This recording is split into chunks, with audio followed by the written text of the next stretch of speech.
It's Real Talk's 90s Christmas Retrospective, and I'm your host, Al the Movie Lion. Over Christmas, Post Wrestling's John Pollock stopped by and reviewed Home Alone. New York DP Christina Dobre came by to score the Muppet's Christmas Carol. Sid the Cinema Sloth graded Jingle All The Way. And director Lakeisha Jackson made her return to talk Die Hard. I'll review their scores today, so leave a like, and for the love of God, don't forget Kevin. Real Talk is powered by Real Digital. If you work for a brand or agency producing content, keep it real by setting up a consultation at www.realdigital.media to see how your next campaign can come in ahead of schedule and under budget. 1990 ended the year with a box office juggernaut that few saw coming, including the team who produced it. Legendary Hollywood writer-producer John Hughes teamed with director Chris Columbus to bring this wacky and tonally inconsistent holiday story to life. This is a one-note joke of writing an 8-year-old as if he were 28, then developing a plot that supports the premise, but the issue is simple. What's the point of the joke? Not every comedy needs to have a deeper message, but when said comedy is a PG family film gift wrapped for the holidays, this line expects a bit more substance than this slapstick romp presented realistically. Not every comedy needs to have a deeper message, but when said comedy is a PG film gift wrapped for the holidays, this line expects a bit more substance than this slapstick romp presented realistically. What a Grinch Al must be to poke holes in this holiday classic, but on Real Talk we discuss films for what they are, not what they're remembered as. I couldn't get over a giant plot hole that makes most of the film completely unnecessary, but I know I'm in the minority, as in late 1990 Home Alone brought in more than 15 times its estimated budget at the domestic box office alone. With a supporting cast that includes Catherine O'Hara, John Hurd, John Candy, and in complete turn of form, Joe Pesci, it's no surprise that the movie pulled in audiences. It's my opinion that the biggest strength of this film is its musical accompaniments, and I'll support that argument with the 2 separate Oscar nods John Williams received for his work on this picture. I got my wish from Santa this year, as post-wrestling co-founder John Pollock has come to the jungle today to help me dissect this classic. Double check the head count and pause the polka records because the man is here. John, welcome, my friend, and Merry Christmas. A Merry Christmas to you as well, and it is great to be here to chat about the holiday classic, Home Alone, a tale of child abandonment and attempted murder. Those are 2 of the more notable points of the plot. I gotta ask, John, because in your world at the post office, you may or may not sort of have a reputation of being, dare I say, if there was a holiday film that was associated with John Pollock, the Home Alone franchise, at least for this Ion's ears, is heard that it's maybe something in the Pollock household that's long been appreciated. I'm curious, I assume you saw this when you were a kid. When was the first time you saw Home Alone or the Home Alones?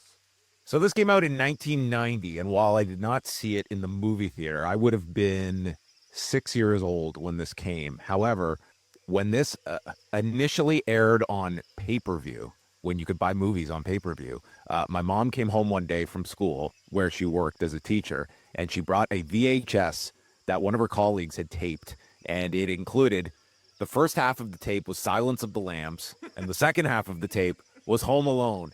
And I was told explicitly, you are to start this tape at literally the time code she had, that I could not watch Silence of the Lambs. Little did she know, I think, of like the content of Home Alone for my 7-year-old eyes at the time. But that would have been the first time. And I will say, I completely honored my mom's request. I never rewound the tape to watch Silence of the Lambs. A little bit of a slap on the wrist maybe to whoever gave your mom that tape. I feel like that's a real tough I didn't quite understand the logic of taping both, but it was here's something for your kids: Silence of the Lambs and Home Alone. I didn't know if this was like maybe some back-to-back, and I give credit to my mom, who I didn't always associate as like being quite aware of pop culture at the time, had enough know-how that Silence of the Lambs would probably not be a great watch for 7-year-old me. If you didn't know any better, I mean, if you told me, hey, here's 2 movies, one is called Silence of the Lambs and one is called Home Alone, I totally assume Home Alone is like the adult movie that you shouldn't watch, and Silence of the Lambs kind of sounds like, oh, it might be like a, I don't know, something for kids. Like, wow, how do the lambs fall asleep? Very good. Well, maybe someday if we review Silence of the Lambs, we can have you back and you can let us know how the first half of the tape went. Although I know, like you said, you honored it. You didn't watch it. Very commendable. To this day, I've never seen Silence of the Lambs, to be quite honest. Wow, maybe there was some like hypnosis that took place there. Well, it's a solid film, and I had a very similar experience. By the way, I saw this movie when I was young. I do remember seeing the sequel in theaters. Yes. And I will ask you. Pretty commonly seems to be understood the sequel maybe a little more well loved and well remembered than the original. Would that be a fair assessment on your side of things too? I mean, I hold both up fairly well. I think I'll lean towards the second. I do think the backdrop of New York City lends itself a lot more rather than just the suburbs of Chicago. I think you would give that, and the utilization of Darlene Love in the second one, All Alone on Christmas, probably gives that one the edge. In terms of the plot, for those who somehow might not be aware, the McAllisters are going to Paris for Christmas through just a little botch on the way out that morning where they're running behind. By the way, this movie takes place in a universe where you can apparently leave your house and your plane's taking off in 45 minutes and you can still get to the airport and you can still somehow make it through and get on your flight. I think that's the biggest bit of fantasy in this whole movie. The family gets on the plane. They realize halfway to Paris that they have left their youngest son at home, or one of the youngest sons. Kieran does make a cameo in this, so I think maybe Kevin McAllister, not quite the youngest, but 8-year-old Kevin McAllister left at home. And then the rest of the movie is really just the family / mom trying to get back. And of course, Kevin just sort of waiting for them to get back. But there are some bandits, some wet bandits, if you will, who decide they are going to try to rob the house. John, I'll tee you up like this. I couldn't believe when I was watching this movie that all of the sort of back and forth between Kevin and the two bandits, which is certainly what I remember the movie being the majority of, it all takes place in the last 20 minutes of the film. It is actually pretty condensed, which is, I don't know, that was not something I remembered previous to this viewing. Was that a similar takeaway when you watched it recently? And then just generally your thoughts on the story and the plot. I think what really holds up with this film is the fact that there is very little dead time in this film. Like, everyone, I think, associates the film with like the climactic booby trapping of the house and then chaos ensuing. And we're like getting to that period. Like, that's pretty much like the back half of this 90-minute film. Is that in my mind, in my memory, this film's a lot longer than it ends up being. Like, this is clocking in at 90 minutes, and it's a pretty fast-paced 90 minutes from all the scenes of Kevin going through the conflict with the family, the awareness that they are gone, to life on his own, to uncovering that these criminals are after his house, to who's this weird dude with the shovel, and thus having a whole 180, wants his family back, and then it is Christmas Eve Mass, and then blueprints that are brought out. We literally get schematics of the house that he has sat down to tool, and then it's on to the like home improvement version of Kevin McAllister, and boom, we're just into what is like this tour de force of 25 minutes of manslaughter. Or attempted manslaughter at the very least. If I take issue with this, that's where I take issue, in that it climaxes in this, I say absurd, but I mean that in the best way possible, because this is a comedy. I think the absurdity can exist, but it's so over the top. It is, I mean, it's played for laughs, but it is violence. I mean, it's basically like a Looney Tune cartoon come to life. What I think maybe doesn't work for me so much is that so much of the plot prior to that is grounded in a more realistic, I mean, there are silly moments, don't get me wrong, but for the most part, everything is played really straight. You know, the parents are like genuinely scared about their kid. I don't know. Am I crazy? I feel like maybe there could have been some more slapstick, or there could have been something that sort of balanced out, because to me, it just feels like it's trying to be two very, very different things. And what ends up happening is I enjoy the over-the-top physical stuff, but none of the emotional stuff really connects with me as a result. I would say when it comes to the like stunts at the end, I would say the first one is, the whole premise is trying to convey sort of just everyday home items that can be transferred into weapons. I had a way bigger discrepancy in the second film where they have to outdo the first film, Right. and it just gets utterly insane in terms of like electrocutions and the skeleton of Marv. It goes so over the top that in contrast, this first one, while it's very hard to envision an 8-year-old carrying this out, these are all household items. And this is where the parent side of me does come into this, is that I watched this both with my 8-year-old and my 5-year-old. Maybe not the best parenting decision, but especially with the 5-year-old, explaining the fact that this is not stuff that we would ever try. We are not going to destroy. We are not going to place any ornaments under the entryway in through a window. For instance, there was certainly the view at the time that this film was going to cause all these children to try and murder their parents. Of course. It's not exactly the fallout from such a film. Let's give some children some credit. Yeah, the early 90s Christmas pandemic of children murdering their parents with household items luckily did not come to pass, but this is obviously reaching a level of absurdity at the end that you either buy or you don't. And I think at that point it's obviously more for the kids, it's more to make kids laugh, but it obviously forces the parents to kind of have a conversation about what is real versus what is not real in there. The one plot hole I want to point out, and I don't point it out to be a Grinch, I point it out. Let's burst it open. So it is established when they leave, they being the family, that the phones are going to be down for a while. That I get, which makes sense why Catherine O'Hara is not calling home. But it is established very quickly that they are calling the neighbors, and we hear the phones working because the wet bandits are in one of the neighbors' houses. But also Kevin is ordering pizzas. So it was very strange to me that they knew enough to write in a line of like, hey, the phones are supposed to be down. But then they put in that scene where Kevin orders a pizza and spooks the pizza guy, which seems completely unnecessary because it's really only a setup.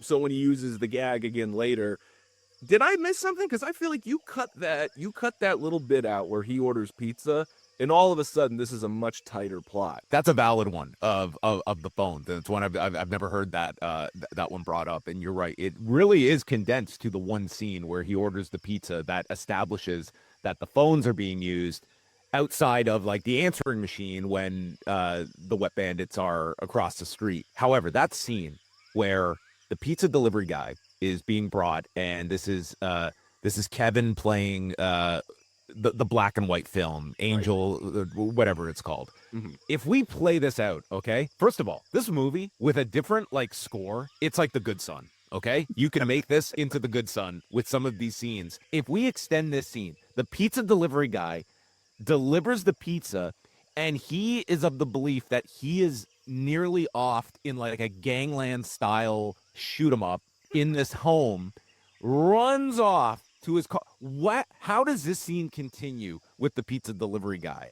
Is he just off to his next delivery? Like, is there a call that is made? You may have just been privy to a homicide inside of this home. There is a lot of like casual threats of gun use in this movie that are just completely, yeah, I agree. I would imagine, I mean, even Kevin's reaction when mom comes home later doesn't even mention that that there were people breaking into the house, that he had to, there's just this, I had a busy couple days. I just hung out while you were gone. Yeah, I mean, I would imagine that pizza guy, he must have had a backseat full of pies, because, yeah, the first thing I'm doing is calling the police. The plot of this movie, I know it's difficult to poke apart because it is meant to be absurd and a little silly and just to sort of get us places, but it is a good example where it feels like a movie that was just written in scenes. Even in the sense, like, we get the everybody coming back at the end, sort of all arriving at the same point. And dad, when mom asks, like, hey, how did you guys get back? He goes, oh, we just took the flights that we originally booked that you didn't want to get on. And we all ended up here at the exact same time. Yeah. This was one that stood out to me. Like, every time you watch this, there is something else. And yeah, we are greatly scrutinizing this. But Catherine O'Hara is stranded at this airport in Scranton. She is at her wit's end trying to get the last available seat on any flight. All the flights are booked, and in comes John Candy, Gus. And he just casually mentions, well, we're renting a truck. Were the trucks like in some sort of ultra limited supply that this would not been an option of Catherine O'Hare to be able to rent a vehicle to drive from Scranton to Chicago? I was like, there's a very easy way out of this airport via a car rental that we have just established here, and gets her home. John, I thought the exact same thing. Yeah, why one line of dialogue? She goes, "How are you guys able to get a truck? I couldn't get a car." That solves that problem. That all said, I'll get a score out of you, John. 1 out of 10. What would you give the plot of Home Alone? I will give them a lot of credit because I do watch this with like a certain level of like scrutiny. I do think they do a fairly decent job for 1990 of, if you were to actually forget your child at home, they explain, okay, he's been placed in the attic. His boarding pass is thrown out when all the Pepsi gets knocked over. We've got the power lines out. They get that annoying neighbor as like the stand-in for Kevin during the head count. Yep. It's like, okay, they have done their due diligence here to at least get me into a suspension of disbelief that this could actually get pulled off. And so for that, I raise this one to a 7 on the plot scale out of 10. Now, you and I think rightly so. Like, you can certainly poke holes into this, and I will give credit to the fact that in a smartphone world, this movie makes absolutely no sense. Totally. And you really have to be able to transfer yourself back to 1990 and the primitive technology that was at our disposal, where just imagine, everyone talks about like a Home Alone remake these days. It was like that. What an insane undertaking to try and pull this off in modern times. I mean, I think if you remake a Home Alone today, which I'm not necessarily opposed to, I think you do the opposite. I think you set it in the 80s or you set it in the 70s. I think you just keep going back. The 7 is locked in. That brings us to characters and performances.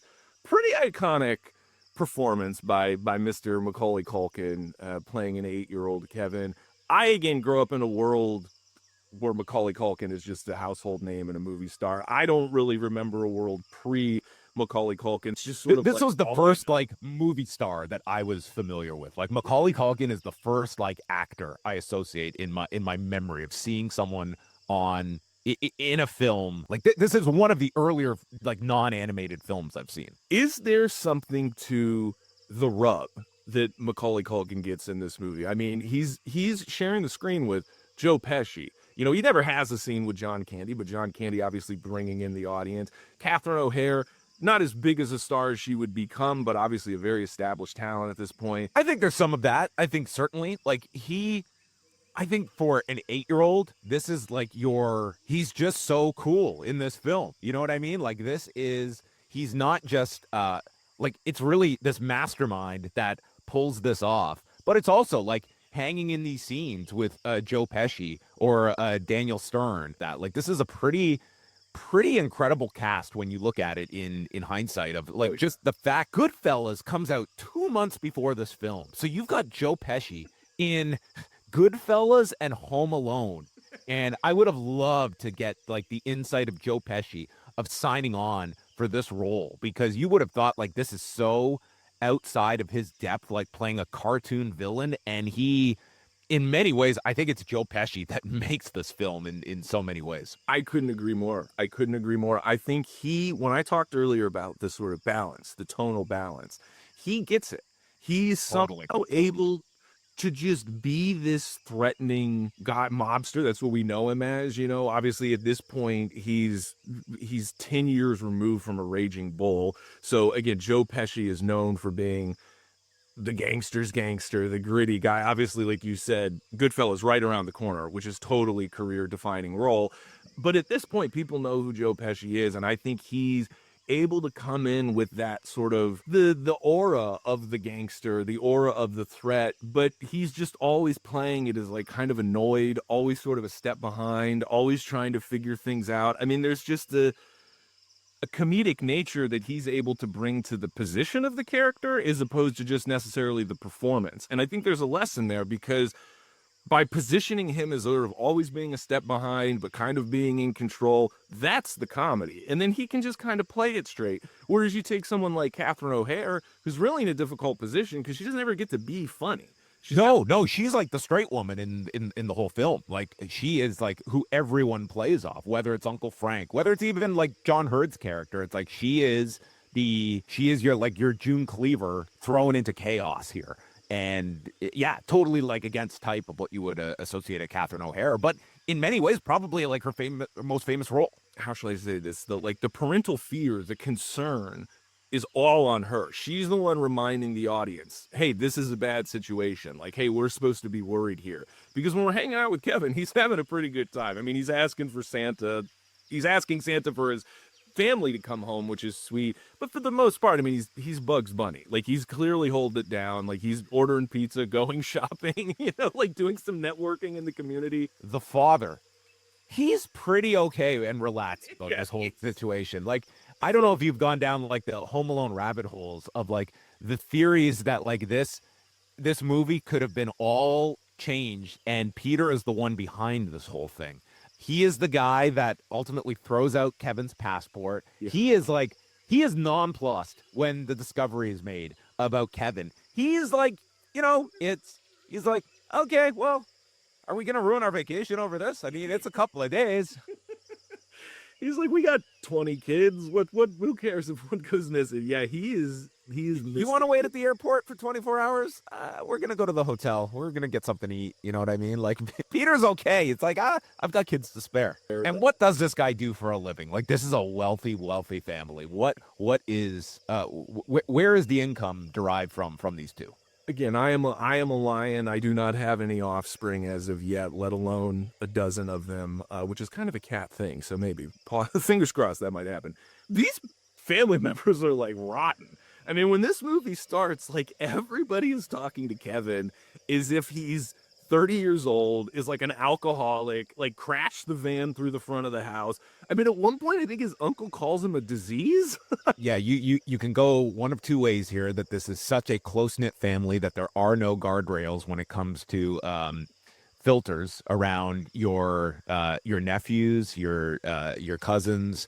On the other side of things, this is an inherently toxic, extended McAllister family unit led by Uncle Frank, who's a degenerate. Like, that's kind of his role in this film. Like, here is a guy that is like, what is he doing for a living? Like, you could imagine this guy being like a bookie or somebody that is getting by through illicit means. The cousins have absolutely no hesitancy about demeaning Kevin, sending him into spiraling depression. And then the punishment is, locking this kid away. Like, this is like the horror of like Harry Potter. Like, he's confined to this, sleeping underneath the stairs. There's really no difference here between Kevin McAllister and Harry Potter. There's definitely like dark crime that runs throughout the McAllister bloodline. Like, there's no way this family is completely on the up and up. Like, there are some dark secrets. John, 1 out of 10,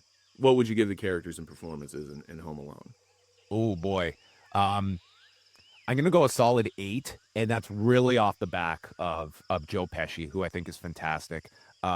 Daniel Stern doesn't get as much credit, but I think they really work well as a duo. This is a movie that definitely leans on some visuals, both from the holiday standpoint. Again, we see this mansion that they live in, which I guess is just required when you have a dozen kids. But my goodness, I mean, I've never even stepped foot in a house that nice. If you have Netflix, there's a show, Movies We Love, I think, and then The Movies That Made Us. Yes, The Movies That Made Us. Thank you. And they do an episode on Home Alone, and although I watched it, I think last Christmas, I didn't watch it in prep for this. There's a lot of really interesting stories, and one of the most interesting stories is that they basically took over a school over the summer break, and they shot this movie. They built the interiors of the house in the gymnasium of the school. So save for these exteriors that you're seeing, most of the movie was shot inside of an elementary school. I really, again, when I was watching this time, I did start to notice from the house, against some of the other houses they're in, when they're running through O'Hare, even there's just this kind of low angle shot where you're seeing the top of O'Hare, and I'm like, maybe they just shot that in a local mall. Why go shoot in the airport if you don't have to? So I just bring that up because obviously tons of gags to talk about here, but I do think it's really interesting that it is a seamless production in the sense that you look at these exteriors and you totally buy that they're inside, when in actuality all the interiors are taking place in a closed elementary school. Yeah, I would say beyond the climax of with all the stunts, probably the most ambitious cinematic undertaking is Kevin McAllister shoplifting the toothbrush, and then we follow him through across the ice rink through the legs of casual skaters, and the camera just from the perspective of Kevin McAllister. And by 1990 standards, I'm sure that was award winning, but you would probably have a better understanding of that than me. Again, it's very strange. I mean, Kevin has money. That's established. I don't really know why he's stealing this toothbrush. Again, that whole sequence is very odd to me when I was watching. I was like, why make the kid a thief if he doesn't have to be? I get that he's scared of the old man and he runs away, but it was a bit strange. But to the point about the visual storytelling, yeah, there are these sort of really fun, seamless sort of action scenes, for lack of a better term, where things just sort of really pick up. Obviously it all comes down to the last 20 minutes when we're going through this sort of,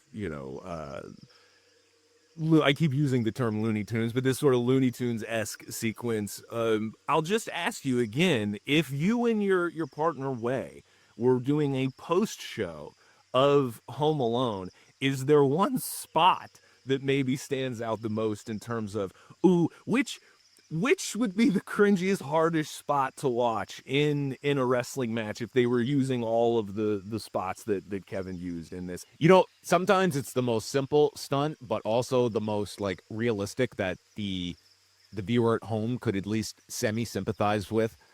There is nothing to me that's going to make me cringe more than the simple foot through the nail. That is just utterly painful, that you can at least envision. Like, I will never fully comprehend what it's like to light my head on fire or take a paint can to the face. Stepping on top of a nail, I think that is one that it's an underrated stunt in particular, but one that probably elicits the most pain through osmosis of just viewing.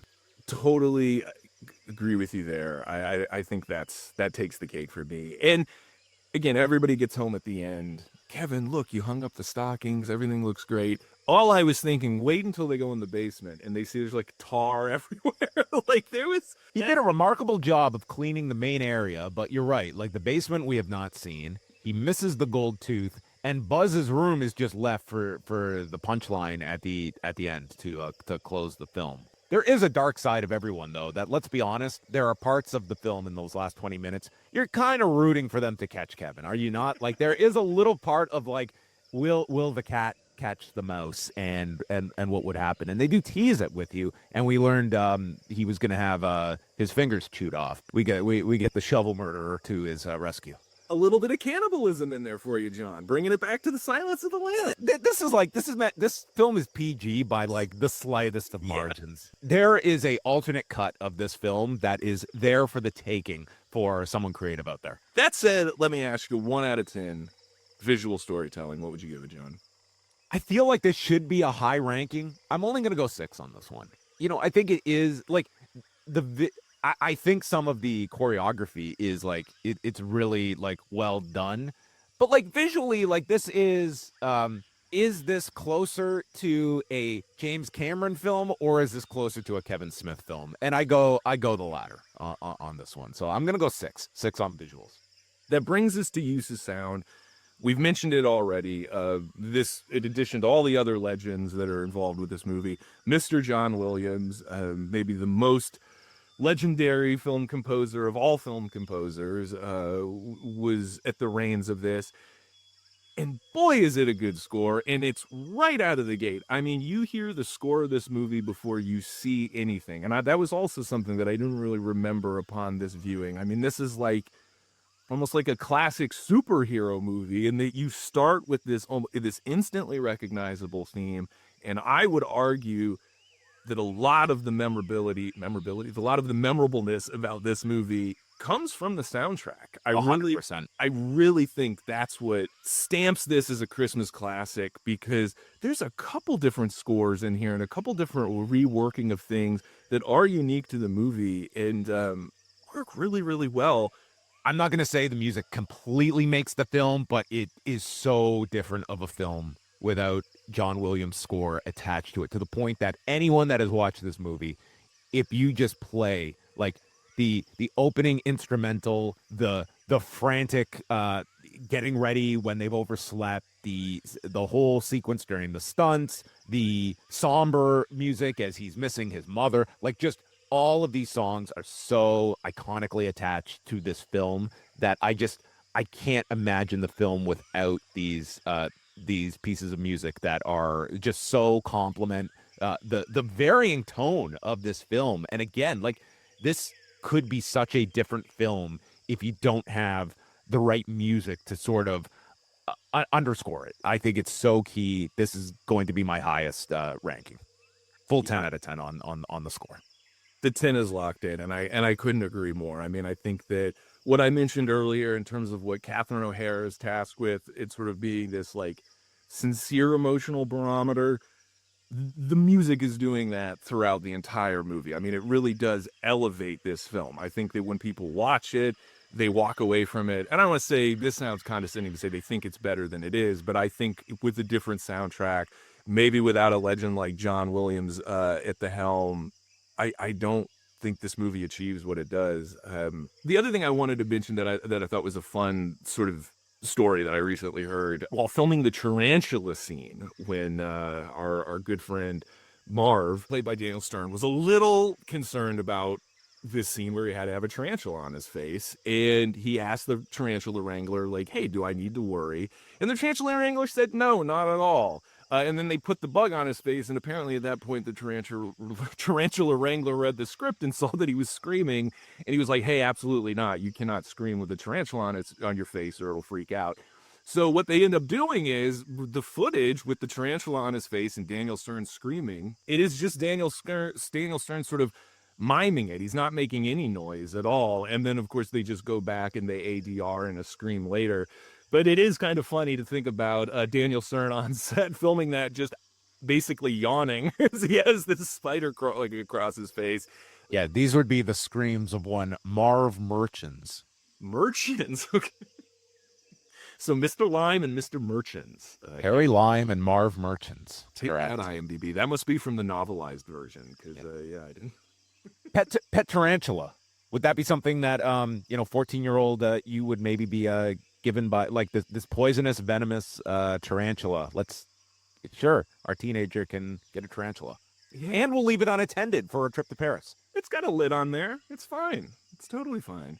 There's another movie where the kindly old man does not save them at the end, and the tarantula comes back and maybe starts to take a few chomps out of the wet bandits and ends up saving him. But then if you got to end the movie with the tarantula reconnecting with his son, that's not as fun. Anyway, I've got the use of sound locked in. That brings us to the final category of theme. Mr. John Pollock, this movie, I'm not going to lie, it seems like it should have some very obvious themes. I kind of struggled to identify what the themes were here, because initially I want to say, well, it's a movie about family. And there's certainly evidence of that. This is a movie where the family is completely separated for the whole movie by their own fault. By the time Catherine O'Hara gets back at the end, again, we learn she basically returned at the same time they would have returned anyway. Well, I think we could go in many different directions here. I mean, there is the overarching theme of childhood trauma. There is the psychological issues that I think surround young Kevin McAllister. Like, never is it a thought of this 8-year-old that my life is in danger, my house is under threat, maybe I should call the police. No, this is I don't call 911 type of guy that decides, no, I'm going to take the law into my own hands and I'm going to eliminate these problems from Earth. I think we could certainly do a psychological study into Kevin McAllister, who I think at the very end of this This is an extremely troubled youth that knows that there is a lack of confidence in law and order, and that this essentially is the childhood version of Rambo First Blood. I love this assessment, and I'm a little disappointed in myself because I pride myself on my ability to analyze film, and it never even occurred to me, why doesn't he call the police? Why doesn't he just ask for help? But I guess He's more concerned. I've got one phone call, and it's for a large cheese pizza because I've only got so much time and fully under threat. And never is the police an option for Kevin McAllister. You know, he's an anti-socialist character that is not going to rely on the government at all. This was not somebody that was going to be going through the legal process of administering justice. I completely agree. Hey, let us know in the comments who you think Kevin McAllister voted for in 2024, because I think you're onto something here, John. That there's a real psychological profile that this kid was getting laid out. Also, got to mention, hell of a shot, because we do see him at one point pick up his brother's BB gun, and he does not miss. I mean, he's not too far away from the targets, but 5 of 5, I counted him. He hits every one of those starting lineup figures, and then a spatula doesn't miss. So yeah, this kid's good with a weapon, doesn't call the police. The first thing he watches is this gangster movie on repeat, which is also funny to me. I'm like, I like that he's a kid and he wants to eat pizza and sundaes, ice cream sundaes, but the first movie he's putting on is this like classic gangster movie. What a layered kid. I might have to go back and amend my characters and performances. Little did I know. Yeah, everything you're saying is true. I think that this movie is just sort of a victim of the time, in that this is a time where family movies are only getting made to make money. You know, this isn't a time where they're necessarily trying to insert anything in their special. I think they knew exactly what they were doing when they were making this. So for me, it got kind of low points in the theme side of thing. But I'm curious, John, you did a wonderful job of identifying childhood trauma and things like that as a theme. What would you give it 1 out of 10? So for the theme, I think like we can go in so many different ways. Like I don't come away with this with any kind of like wholesome message or theme that is underscored. Like, yes, your family is awful, but better closer than apart. I'm only going a 5 out of 10 on the theme. I don't think anyone is sitting down for the message that Home Alone is going to convey. It's like you're there for the fireworks, literally.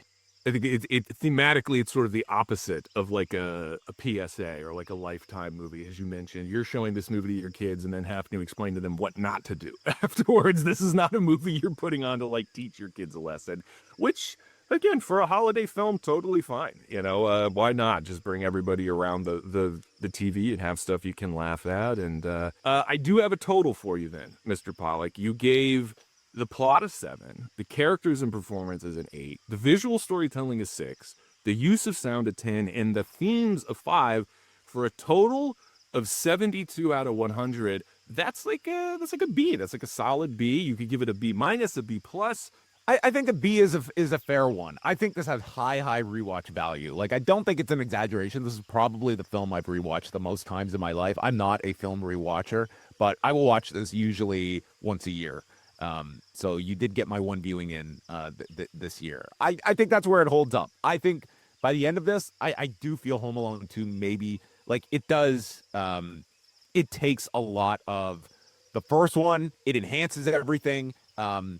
It probably lands a bit higher than the first one, but I think the first one, you're not going to be disappointed with these 90 minutes. I think that's the best I will say, is that if you have a nostalgia for this film or you're watching it for the first time, I think at the end of the 90 minutes, you'll feel that was a fun ride. Plot holes aside, why didn't he call the police?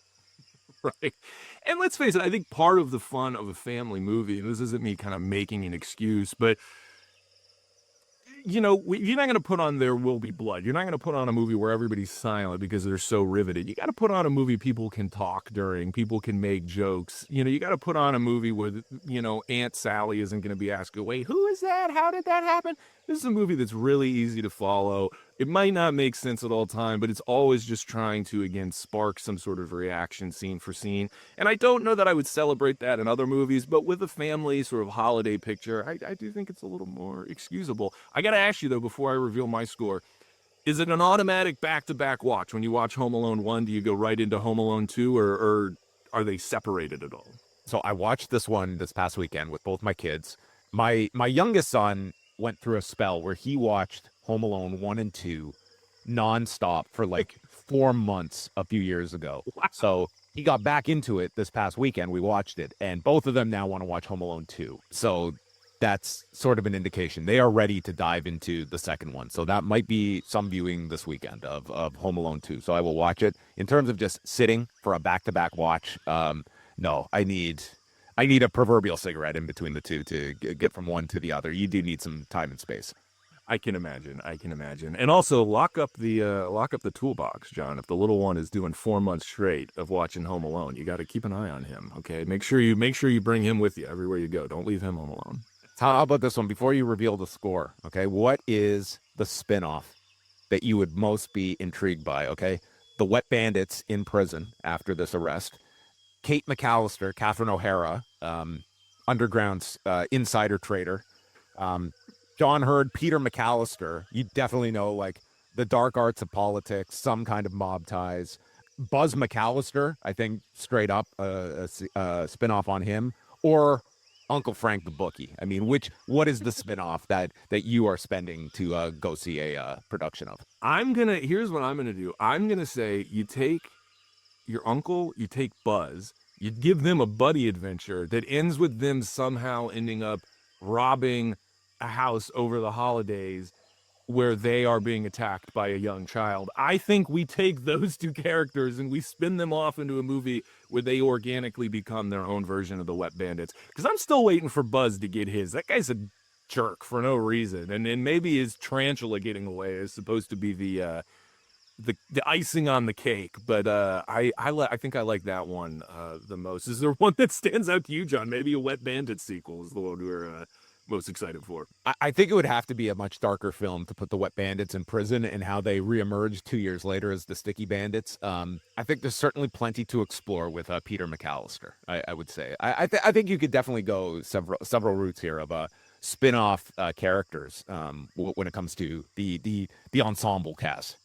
I totally agree. What a miss. This movie has multiple sequels, and none of them are what we're talking about. We missed our spot, John. We should have been studio heads 30 years ago. We would have wrung the Home Alone towel dry of just squeezing out every available dollar from every cast member here coming out of this 1990 thing. My score to your 7, I gave the plot a 4. For me, everything kind of starts at a 5. I thought, again, the plot just had holes in it, but they felt a little unnecessary, so I gave it a 4. Characters and performances, we were right on. I gave it an 8 to your 8. Visual storytelling, I gave it a 7 to your 6, so just a little bit higher there. Use of sound, we were totally in agreement, 10 out of 10. Mm-hmm. Easily the high point of the movie. And then the themes to year 5, I gave it a 3. Again, just because I felt like I had a hard time really identifying any themes that certainly aligned with what it felt like the movie was being presented as. It definitely feels like an exercise in, oh, hey, this script will make money. Oh, hey, this cast will get people in. And it worked. It did do that. But I think thematically, as we went back to, I don't think there's a lot there. So I gave it a 3. Overall, that's a 64 to your 72, which here on Real Talk is actually a B-. So forget where your alma mater might have told you. A B- and a 64 go hand in hand here on Real Talk. So not far off. A B- to your B, a 64 to your 72. Again, this is definitely a holiday classic, but as most holiday classics go, they're a little hard to hold up against other films, you know. I'm not sure Elf, when compared to like a Citizen Kane, goes, hand in hand. But I genuinely, when I knew I was sitting down to review this, I couldn't think of anybody better to chat with about it than you, John. So I appreciate you making the time, especially on the holiday, to come all the way to the jungle and hang out with Al. I teased it earlier. I'm curious, will you maybe come back next year and we can talk Home Alone too? As long as you give me the Google Maps directions back into the jungle, I'm sure that we will get lost in New York together. I love it. Absolutely. Well, John, on that note, Merry Christmas to you and all of your friends over at the post office. They've certainly been a huge help this season on Real Talk. We've had a lot of fun. Friends come through and chat all sorts of different movies. So again, until next time, keep your front doors locked and double check your head count.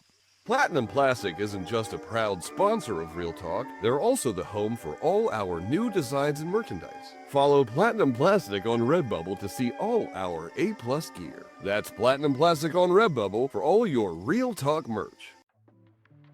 When asked, Dad, what's a Muppet? Homer Simpson replied, a mix between a mop and a puppet. An admittedly funny description, but one that might not fully capture the unique style of production that comes with producing a Henson show. From elevated set builds to accommodate puppeteers, to camera work that captures human and Muppet performances seamlessly, to its full album of original music, The Muppet Christmas Carol is as strong a family holiday film as one can find. Like any adaptation of a story that has long been told, you must come with a fresh perspective and style to justify the retelling. And Brian Henson's feature film directorial debut is brimming with inspired ideas and a true range of looks and techniques. There are characters breaking the fourth wall and others playing their role as earnestly as Dickens himself wrote the words, but it all works because of the balance of production design, purposefully blocked frames, and charming performances. I saw this in theaters upon its original release with my parents, and it was always a holiday token in our den. When I was putting together today's show, I knew I wanted to chat this classic, but I wasn't sure with who until friend of the show, New York DP Christina Dobre, came to mind as she's a lover of all fuzzy creatures. Christina, thank you for returning to Real Talk, and I hope you'll accept this red scarf as a token of my appreciation. Oh, thank you so much. I'm so happy to be back. I always have so much fun talking. Well, I just admitted I saw this in theaters when it came out in 1992, which I'm going to assume you probably didn't. I was unfortunately not alive then, so no, I did not see it in theaters. So I wish I had, because this is an incredible film. And probably going to be my highest rated on the podcast so far. I don't have a long history with Muppets in general, but this is definitely one of my favorite Christmas movies ever since I was little. I can't remember when I first watched it, but I think it's one of the ones that makes me feel the most nostalgic and makes me feel the most like Christmas time. I love the values that it shares. Yeah, I a little bit older, and my generation of Lion is sort of the benefactor of having the Muppet Babies cartoon.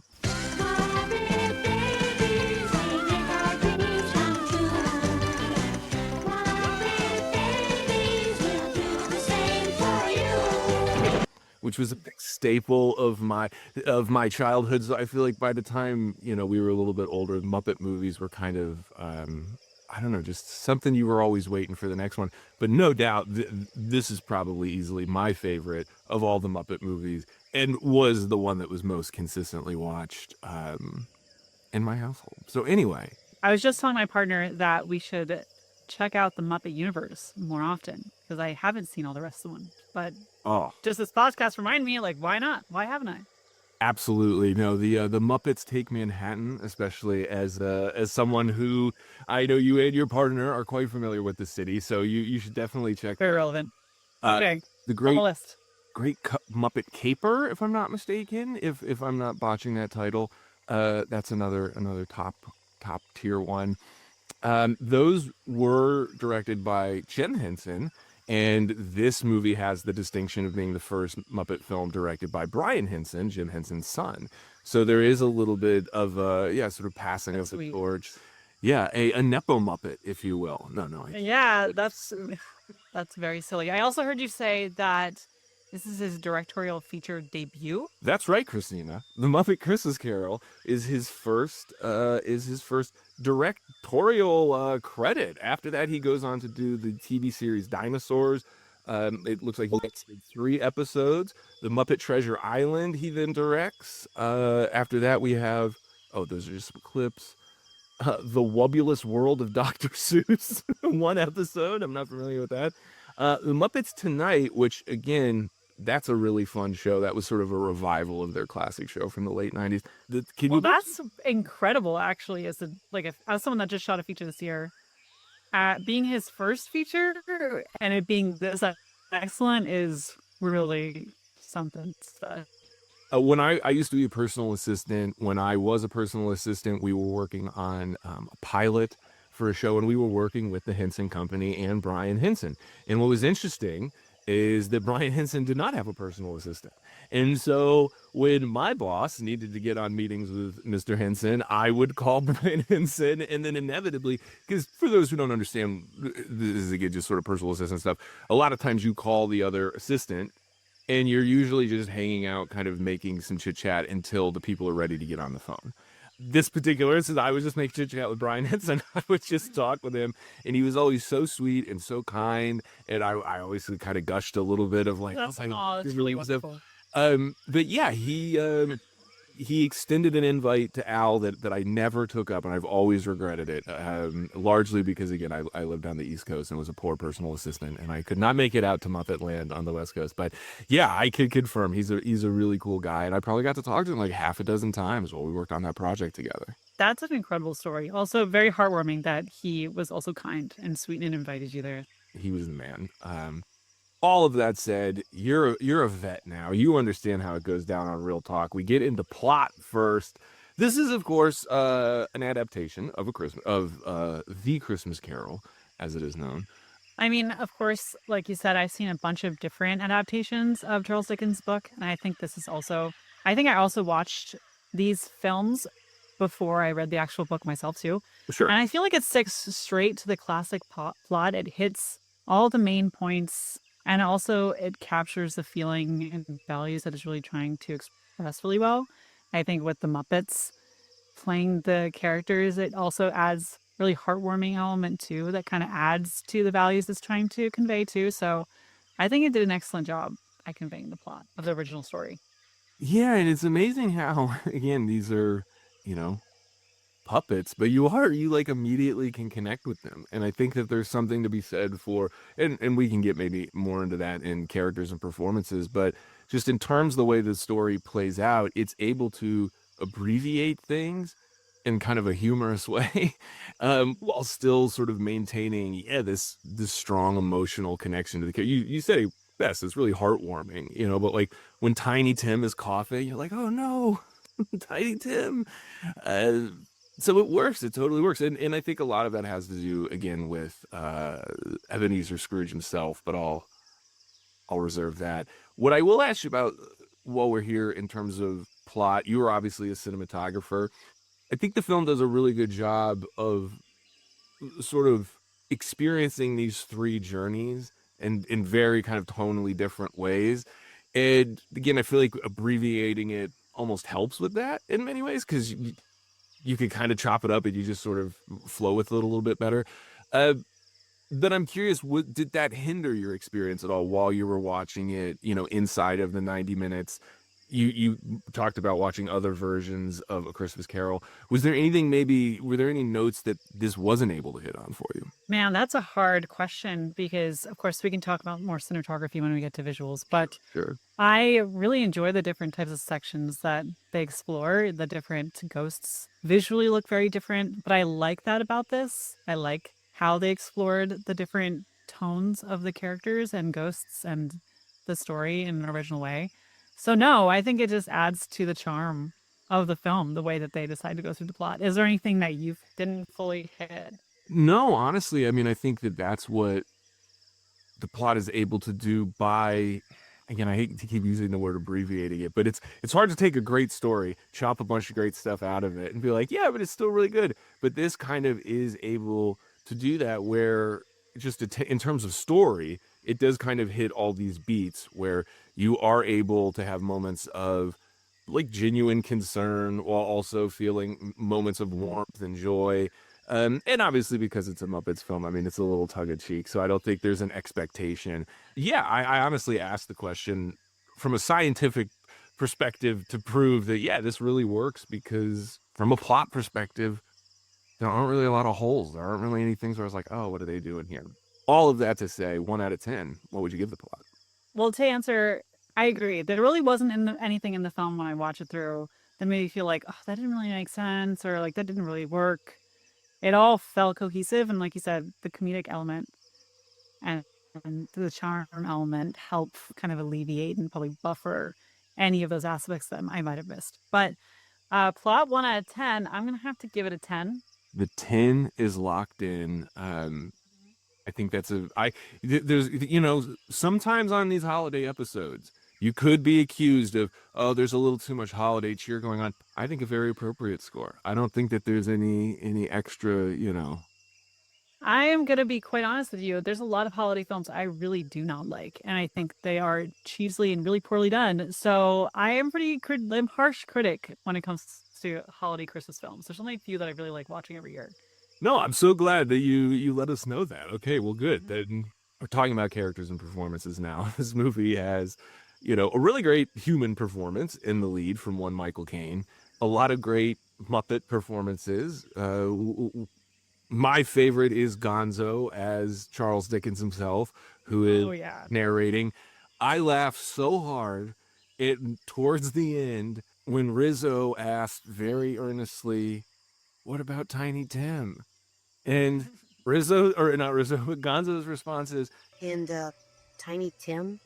And Tiny Tim, who did not die. Oh, isn't that swell? I howled. So I just have to shout out Gonzo right out of the gate. But otherwise, the floor is yours. What did you think about the characters' performances? It's incredibly difficult to be able to seamlessly blend human actors and Muppet actors together and have it all feel very seamless, and also develop empathy for these characters who are human or not.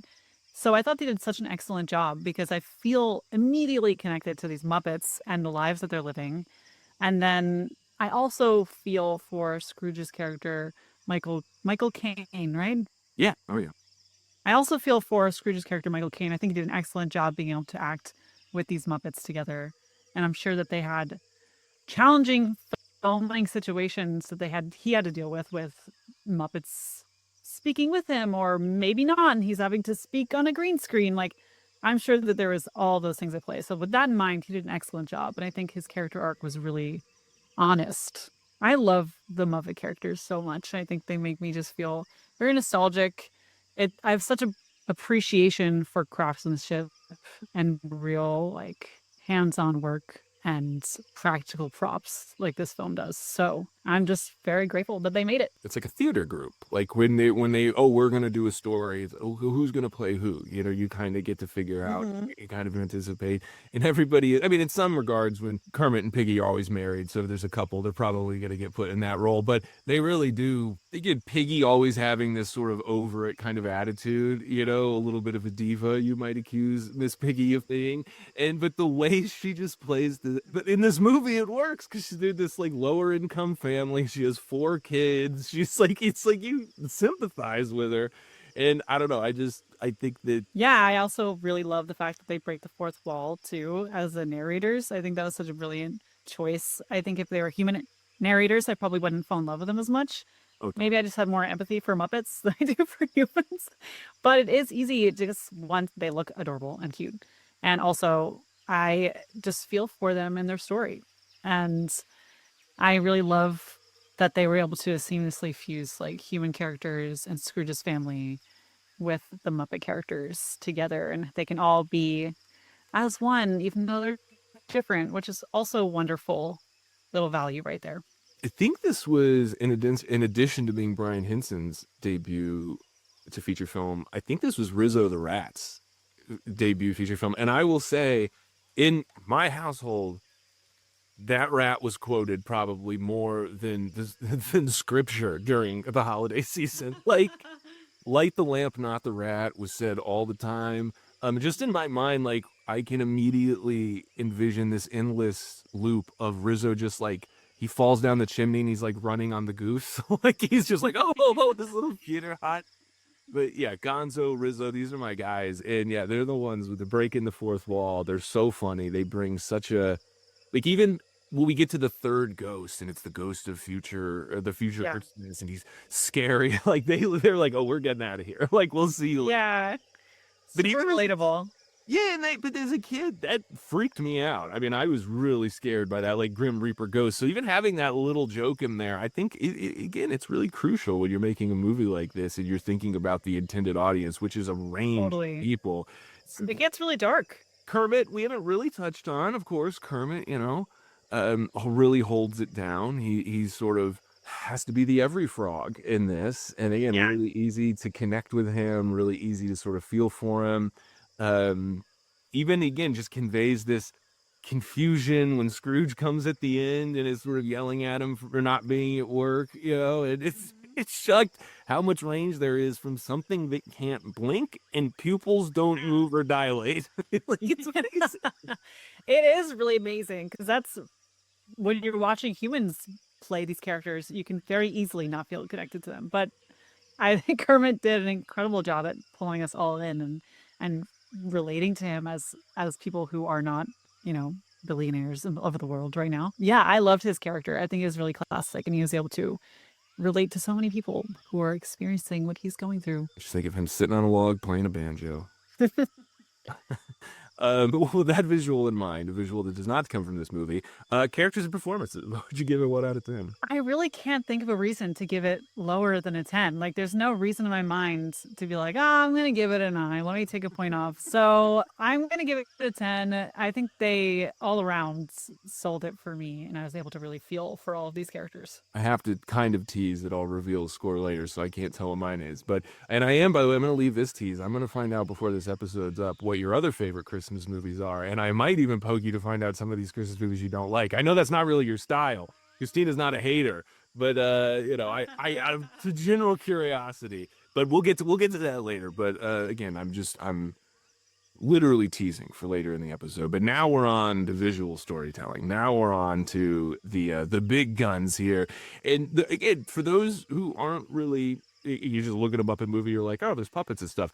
You have to understand, every scene is built on a soundstage to accommodate puppeteers and people under the floor. When you're blocking out a scene, it's not as easy as, just walk and move over there. They're constructing scenes around, or they're constructing sets around the blocking of these scenes. And so you mentioned earlier craft, and there's just such a level of thoughtfulness that has to go into this, from storyboarding and blocking things out. I mean, I have to give them a round of applause because it is incredible what they're able to accomplish, especially on the budget that they had.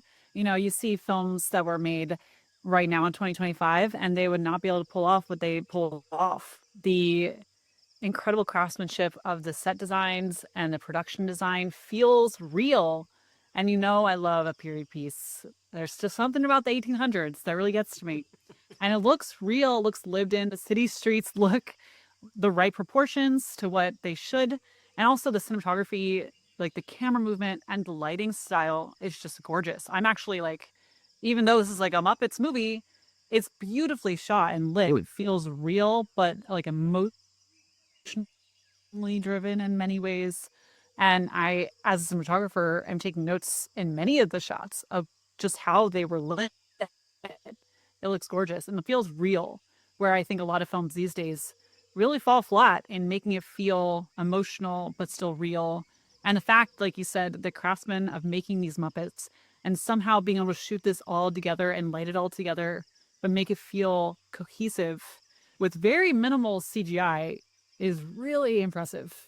You already know how I feel from everything I said. I feel like really, really, really impressed. It's incredible. And like, I wish we could go back to this style of craftsmanship and practicality on set, because it's really rare to see that these days. The budget, by the way, was $12 million. An estimated budget of $12 million. This is 1991 when they would have been making this, or maybe 92 because this was a late release. But regardless, that's not a ton of money. And I think there's proof in the pudding of you don't need these huge sprawling teams if you give the right size team the right amount of time. And again, I'm not speaking on behalf of Bridence, and I'm sure they would have loved more time to make this movie, but there is a balance, and contemporary movies are victims of having a release date announced before they're even shooting. And it's so unnecessary. And there were so many great examples of films that didn't have a huge budget, took the right amount of time and skill to make. Because you can't rush this sort of process. Even down to, we didn't mention the wardrobe. The wardrobe is so great for these Muppets. And in not most, but a lot of times you don't see really the Muppets wearing anything. This is a movie where every one of these Muppets has one, if not multiple costumes that they're wearing. So there is just a huge design element that goes into this. By the way, John Fenner, I believe, if I'm not saying that right, was the cinematographer.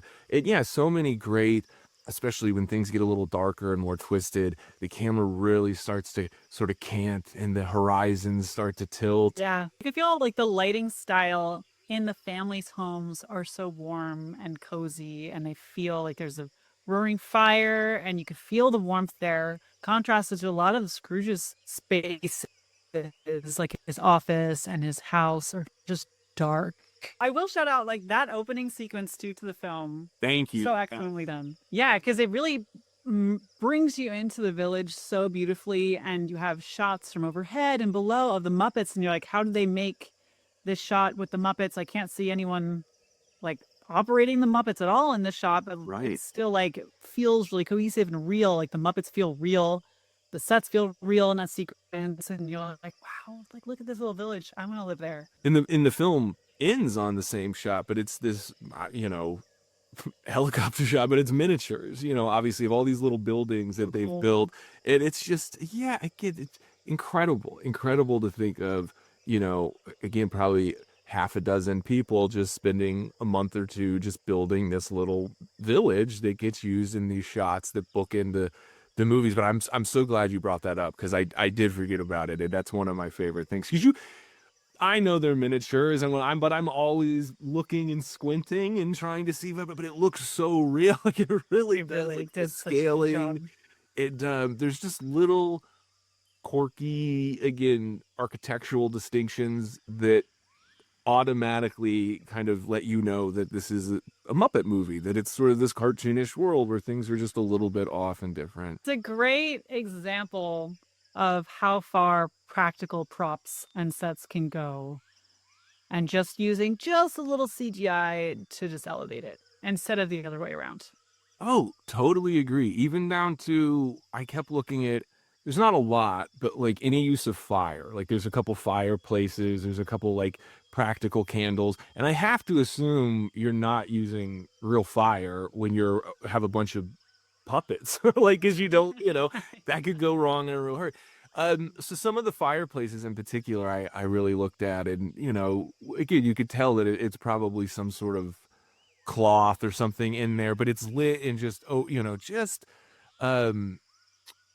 kind of hot enough where you're like, oh, I can't really tell what that is, but Right.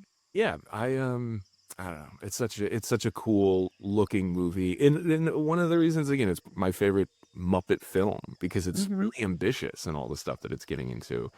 I'm curious, 1 out of 10, what is Christina? I think I might know, but I think you might know. It's pretty obvious. I'm gonna have to go on the 10 here.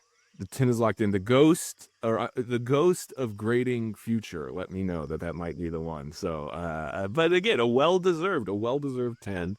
That, of course, brings us to use of sound. This movie has a few, I don't know, would you call them needle drops? Would you call them bops? I mean, it's got some good ones in here. What are your thoughts on just the soundtrack? Because it not to ask you a question and then step on it, but it is interesting. You don't always get classic literature turned into a musical, which I think is an interesting distinction to make here.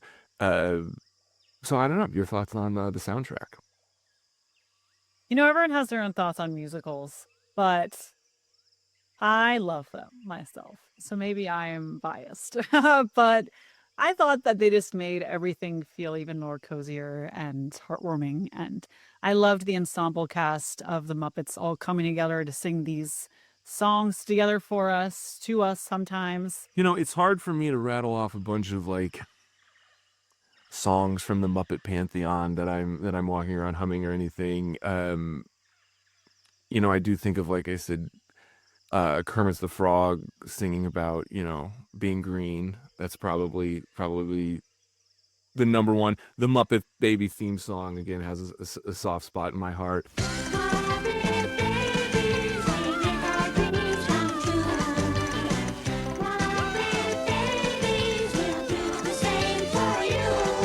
So I think this movie, for me, the music really works, but even if we're just looking at it just as a musical, I'm not walking away from it probably singing any songs. I might not be humming anything as opposed to other musicals where I'm like, oh man, like Chicago is one of my favorite movies. I love Chicago. I love that soundtrack. Hairspray has a really great soundtrack that's really easy to listen to, and many, many others. Um, Christina's like, she was like, I will not hear it. This I'm gonna go. no one speaks ill of a Muppet. No. That's a really good point that you made, because now that you said that, I don't feel like when I think of the Muppets Christmas Carol, it being like a standoff musical, because when I think of musicals often, and a lot of the ones I've seen recently, it's like song, song, song, song, song, and you're going away being like, whoa, I can really remember that entire song and I'm going to sing it too. So that for this film, it did feel like they weren't maybe meant to be that way. And I really actually liked that it wasn't like, here's a song and then 1 second goes by and here's another song. Because that is one critique I do have of musicals, because I want to live with the characters a little bit more. They do let us live with them a little bit more. But yes, to your point, none of them really make me like really walk away. Like they're catchy and they're fun when I'm watching them. They don't make me cringe, which is great. Yeah, very important. Right. They make me like, oh, they're so cute. No, totally. And I look, I think it's a good point that you make. It is very well paced. Like I think there's just the right amount of music, and I think that the music really works well.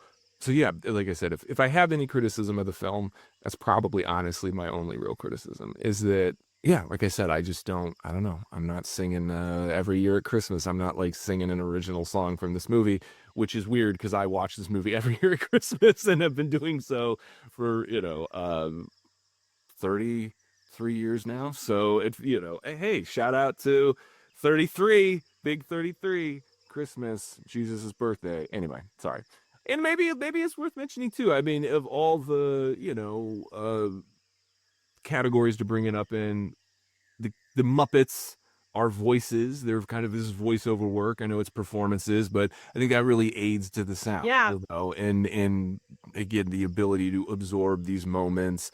Obviously, a lot to do with the characters and performances, but if we're talking sound, especially when they're singing, it's one thing to create Kermit the Frog here, but it's another thing to then be able to sing a song and hit notes. Well, let me ask you then, 1 out of 10. Again, I think I might know what the score is, but before I type it in, as Kermit teaches us, I have to be a good accountant. I have to double check with you. What do you give it? This is a difficult one because I actually really like the use of song in this film. It wasn't like overly done. It was very understated, which was really nice. And I think the Muppets singing makes sense to me. But I do understand that this is not something I'd go listen to with an orchestra. Maybe it really wouldn't have worked if they really tried to go hard and made a song from Dune and put it in the Muppets Christmas Carol, So it's tough for me to decide. But because of how incredible also the voiceover work is and how many characters they have in this film that are not human and they still feel different and lived in, I'm going to have to give it a 10. I almost gave it a 9.5. But I actually really like what they did here. That brings us to themes. As always, I note a few themes. Not that it was really hard to go digging for these. But the joy of generosity, I think, is sort of a great theme that the movie ends on. Mortality is obviously a theme that it explores, and the poison of loneliness and how isolating yourself, and the term echo chamber gets used a lot these days. But you could very easily say that Scrooge is sort of in his own echo chamber of loneliness and a lack of fulfillment, and that generosity that's sort of inserted via his perspective on mortality really is what causes this 180. I'm curious, maybe any other themes that you noted, as well as, I don't know, how those themes resonated with you. Yeah, I mean, I think the themes here in this film are more prevalent and important than ever for us right now, and where we're living. Like 30 years later, people are feeling even more lonely than they've ever felt. So I think it's an excellent film for people to watch, especially these days, to realize how important community is for our joy and love and fulfillment in our lives, and how easy it is for us to be pulled apart by money and selfishness and greed, and the materialism that we're really living in right now, especially on social media and comparing ourselves to others, how important it is to have community. So I love everything that they share in this film. And I think it's beautiful that we have all different types of Muppets of all different characters and sizes and looks coming together. I think that's also really important theme that they're trying to get across here, that we can all be together in one community and love each other and support each other, and that it's important to give back to your community and be generous and be humble no matter where you are in life. Yeah, no, I mean, I think that's so eloquently put. And I think there's a few people in my life that I would love to send a few ghosts to have them wake up a little bit more. I wish that we had that power. But I hope that everyone can really see that and come together. And I think there is a big wave of people feeling like, hey, we're all so lonely because we're not part of a community. What does it mean to be part of a community? I think that is changing. And that is what I'm hopeful for. What I just want to jump in because I think that is such an important thing, wanting to feel part of a community. And if we're talking about the holidays and giving gifts, one of the greatest gifts you can give someone is acknowledging them. And it isn't said enough, but so many people don't feel like they're a part of a community because they don't feel seen and they don't feel heard. And they're not necessarily wrong. And oftentimes it's just a text message. It could be a comment. It could be a like or a subscribe. No, I'm kidding. But it could, it could be something very small that you do for people that you care about or maybe haven't talked to in a while. And it makes such a huge difference. And this movie, again, does showcase that kindness can be a grand gesture of your boss showing up and paying off your mortgage on Christmas. But that's probably only going to be inspired by a person who could very easily complain about that guy defending him and being thankful for what he's given them. And there's something really to that. And so anyway, I'll get off my soapbox. I think that's such a great point you make about community and how important it is. And such a big part of community is acknowledging each other. And I don't know. Being there for each other when you really, really need it, even if it's not convenient. And that's oftentimes when it's most necessary, Yeah. is when it's least convenient. But all that said, 1 out of 10 themes, I think I know. But I am all hearts to the sky with a solid 10 here. I think that we all should be watching this movie and really taking it to heart. I really, really love this movie. You clearly love this movie as well. I love this movie. I mean, it has everything. Period piece, beautiful cinematography, such a warming theme for us all to really resonate with in these trying times. So, and it's very cozy. It's a very easy watch as well. Yeah, we say all the time, oh, a movie grows with you. And I wouldn't necessarily say, it feels weird to say that about this, but because it is a classic, the story is proven. So it's like, again, I watched this as a kid in 92. I watched this as an adult now. And there's just different things that I like about it, but I still very much enjoy it. And when Gonzo says, And Tiny Tim, who did not die. I laugh so hard at that. Like, it's been a minute since I've laughed that hard. I totally forgot that he just... Anyway, It's really funny. Really have to reveal your score. You gave it a 100, which is great. I love it. It's the Christmas time of year, and it definitely deserves that. Before I reveal my score, though, I want to know, you mentioned a couple other movies that you do like. We're not going to talk about movies that you hate, but I do want to know a couple of the other Christmas movies that you like in addition to this. So to wrap up my thoughts, I absolutely love this movie. And especially as an adult, you made a really great point. Now that I'm an adult and I watch it, I feel like it resonates even more as someone that has to go out to the world. And I see how hard the world is and how horrible people can be. I think when you're younger, you have this rose-colored glasses view of what the world is like, and you can be very naive. But now that I'm an adult, I can really see that and see the importance of having humility and loving your community. So big love for this movie. Go out and watch it. And to answer your question, a few of my favorite movies for Christmas are definitely How the Grinch Stole Christmas. The animated or that Jim Carrey? is Jim Carrey, of course. Okay. I love a big production design set. I am a lover of a huge production design set and costumes and crazy kind of surreal, not of this world settings. So that is one of my favorites. I think it's also hilarious and silly and fun and has a very heartwarming theme at the end. And a big one that I also love is Last Holiday with Queen Latifah. Have you ever seen that one? I have not, but I am That very one's a good one. okay. That one, I don't want to spoil it for you. You have to go All right. watch. Well, next year we'll plug it Yeah. in because we have Al really plans things out in advance. So people, believe it or not, I actually have every episode of Real Talk plugged in for all of 2026. And there is one movie left for the holiday special next year. So maybe I'll Throw it in. slide the holiday in. It might be a little too early to ask you if you can come back in 1 year from now, but there's a soft hole for you to Okay. come back and review the holiday.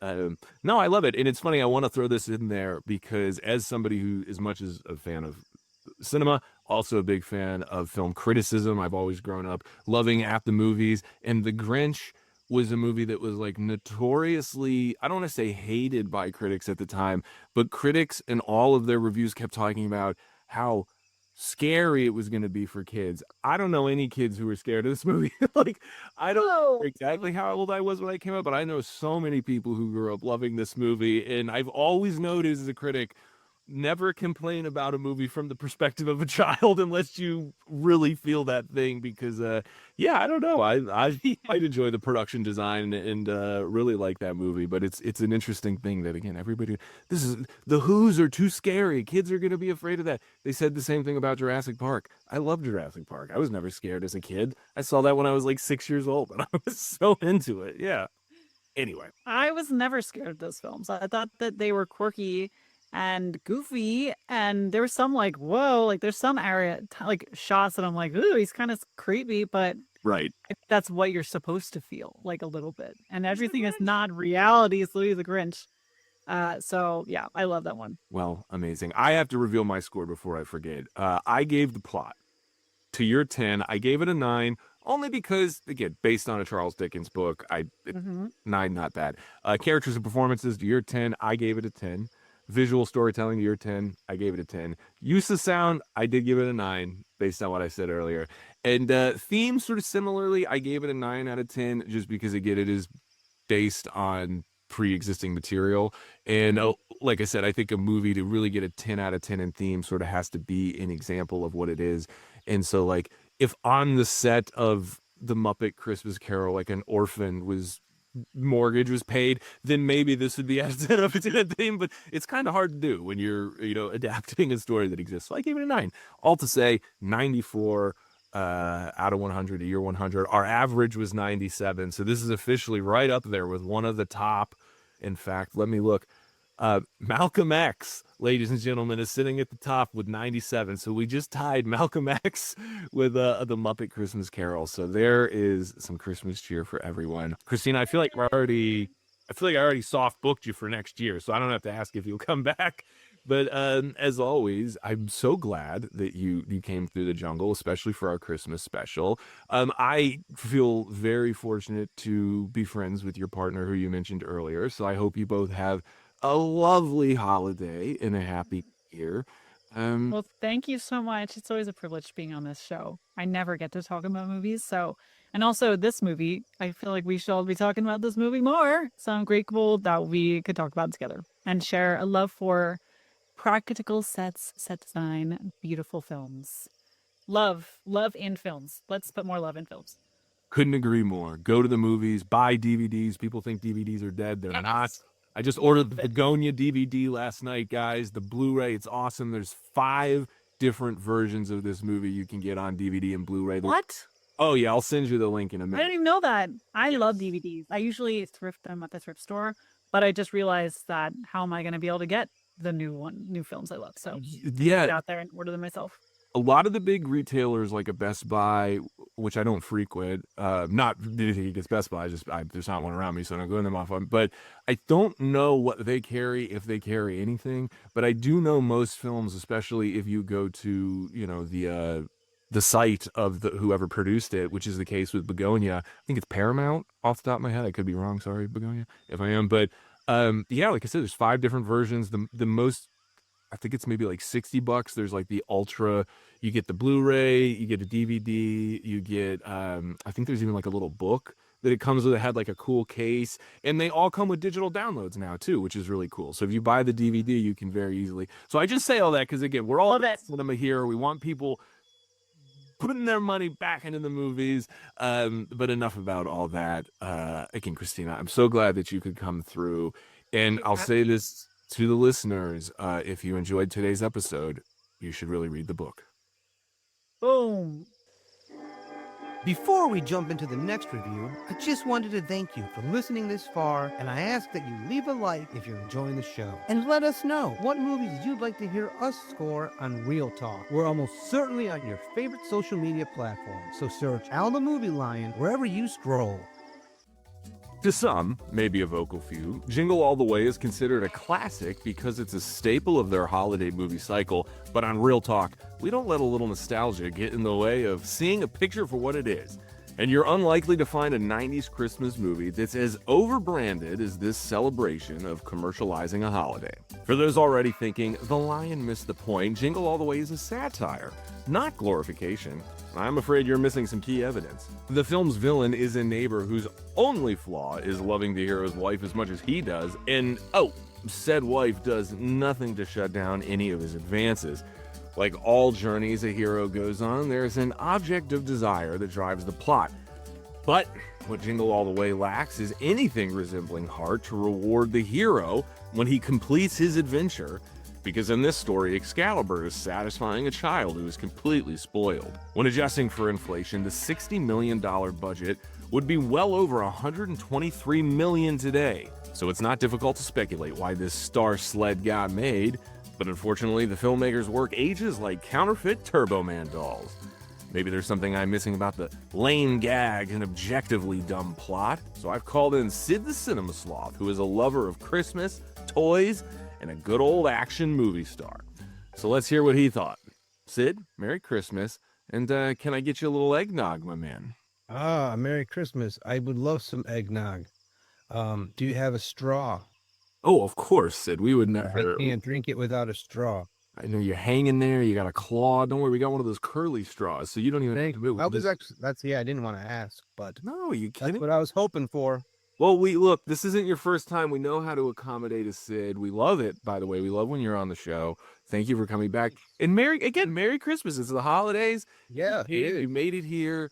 I'm here. I'm relaxed, and I'm gonna unbuckle one of my belt loops. My belt notches. That's how comfortable I'm gonna get. Well, hey, spoiler, that eggnog's got a little something in it. So you start on your bill. Let's just see where the Jingle All The Way might be something completely different by the end of this. That's the transition as you'll get out of me at this point. Now, I happen to know, a little bit of a spoiler, this is your first time seeing the movie for the show. When you were watching it, did you realize, I've seen this in the past, or am I correct? This is your first time seeing this movie. Well, yeah, this was my first time seeing it. Probably my last. It was Jingle All The Way. It was I get it, sure. Do whatever you can, hurt as many people as you can to get it. Yeah, I mean, there's a standard amount of violence for an Arnold Schwarzenegger movie. There's an exceeding amount of violence for a holiday picture. Yeah.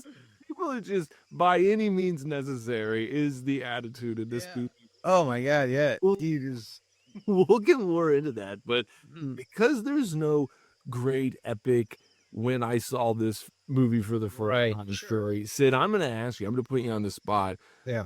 Is there one toy that stands out when Sid was a kid, when he was a little sloth, that would have been that Christmas toy? Oh man, I want that so bad. Please, can I get it? I gotta have that. And did you get it? Yeah, there was, like, it was never a toy that was like the popular toy that was like with this movie where like, oh, I have to have this. There was that toy, the cartoon and action figures called Mask. Okay. And there was the semi truck called Rhino. And I wanted that. And this was still when I believed in Santa Claus. And basically I was told, don't even bother asking Santa Claus. It's never going to happen. Like, and they never did stuff like that. It was like, to them. Clearly for your sister. I mean, you made it. No, this one is for me now. Oh, I know. That's my way of pointing out. I'm trying to drive a wedge all these years. Yeah, exactly. Yeah, it's not hard. I just really was like, well, I guess I know it's too expensive. And when I think about what it was too, I don't think it was that expensive, but I'll talk to my parents about that later. We'll send them a link to the episode. Yeah. Yeah. Anyways, and so Christmas came, we did the packages and nothing. And then I went over to my grandparents' house and I remember opening it and seeing, and there it was. They had got it for me. Wow. And like, it was just one of those where my mouth was just open, which is so funny. It's just like, it's just a toy, but like, boy, at the time, it's everything. Oh yeah. And yeah, that was, yeah, there was a few, but that one I still just really, really stands out. It was like, wow, this is cool. No, that is. Well, I'm glad. What a happy ending. What a happy holiday Sid ending to the Yeah. story. Yeah. You got it. Well, I mean, after the fire and the cops left and everything settled down, it was a decent Christmas. We all know how the sloths like to get. I haven't said the Siths, but that's a whole nother. Oh yeah. But the sloths get a little slothy, maybe we could say. Well, for those of you thinking, boy, this Sloth and Liar are talking a lot about, toys and is this some sort of fluff or filler? It is, because now we're going to talk about plot. I don't want to show my paw, if you will, but this movie was directed by a gentleman named Brian Levant, and he has also directed such cornerstone films as Beethoven, The Flintstones, and I believe one of my mom's favorites, Snow Dogs. Although she can let me know in the comments if I'm correct or incorrect on that. But yeah, oddly enough, the director of photography, not that terribly much better of a filmography, but Tommy Boy on there, maybe notable for some listeners. And Eddie, I know, Sid, you're a big Whoopi Goldberg fan, so I know Eddie, one of your favorite. And I forgot to say this earlier, but everyone listening has to let us know what their favorite Christmas toy was in the comments. That's what the comments are there. Oh yeah, that absolutely would be really cool to hear. Like, just Yeah. I could talk about toys all day. But anyway, this is an interesting team that's making this movie is what I bring it up. 3 different credited editors. So, I mean, really just hats off. What a masterpiece of cinematic juxtapositioning this holiday gift is. But we have Arnold Schwarzenegger's character, whose name is Howard. He is a father. He's a hardworking, dare I say, overworked father. Who typical 90s dad in a movie comedy, which is to say that he's never at home and he never sees his family.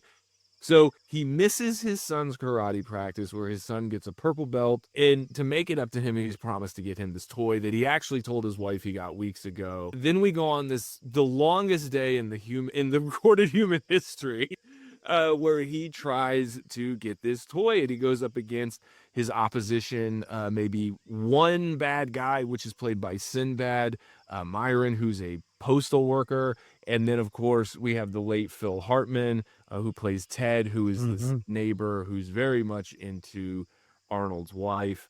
And then, of course, Arnold's son, we've got to mention, played by Anakin Skywalker himself, Jake Lloyd. We got a Jim Belushi in there, and we got some other cameos we'll come back to. But anyway, we're talking about plot, but the point is, this is a whole comedy of errors where, in the end, Arnold is at the center of a parade.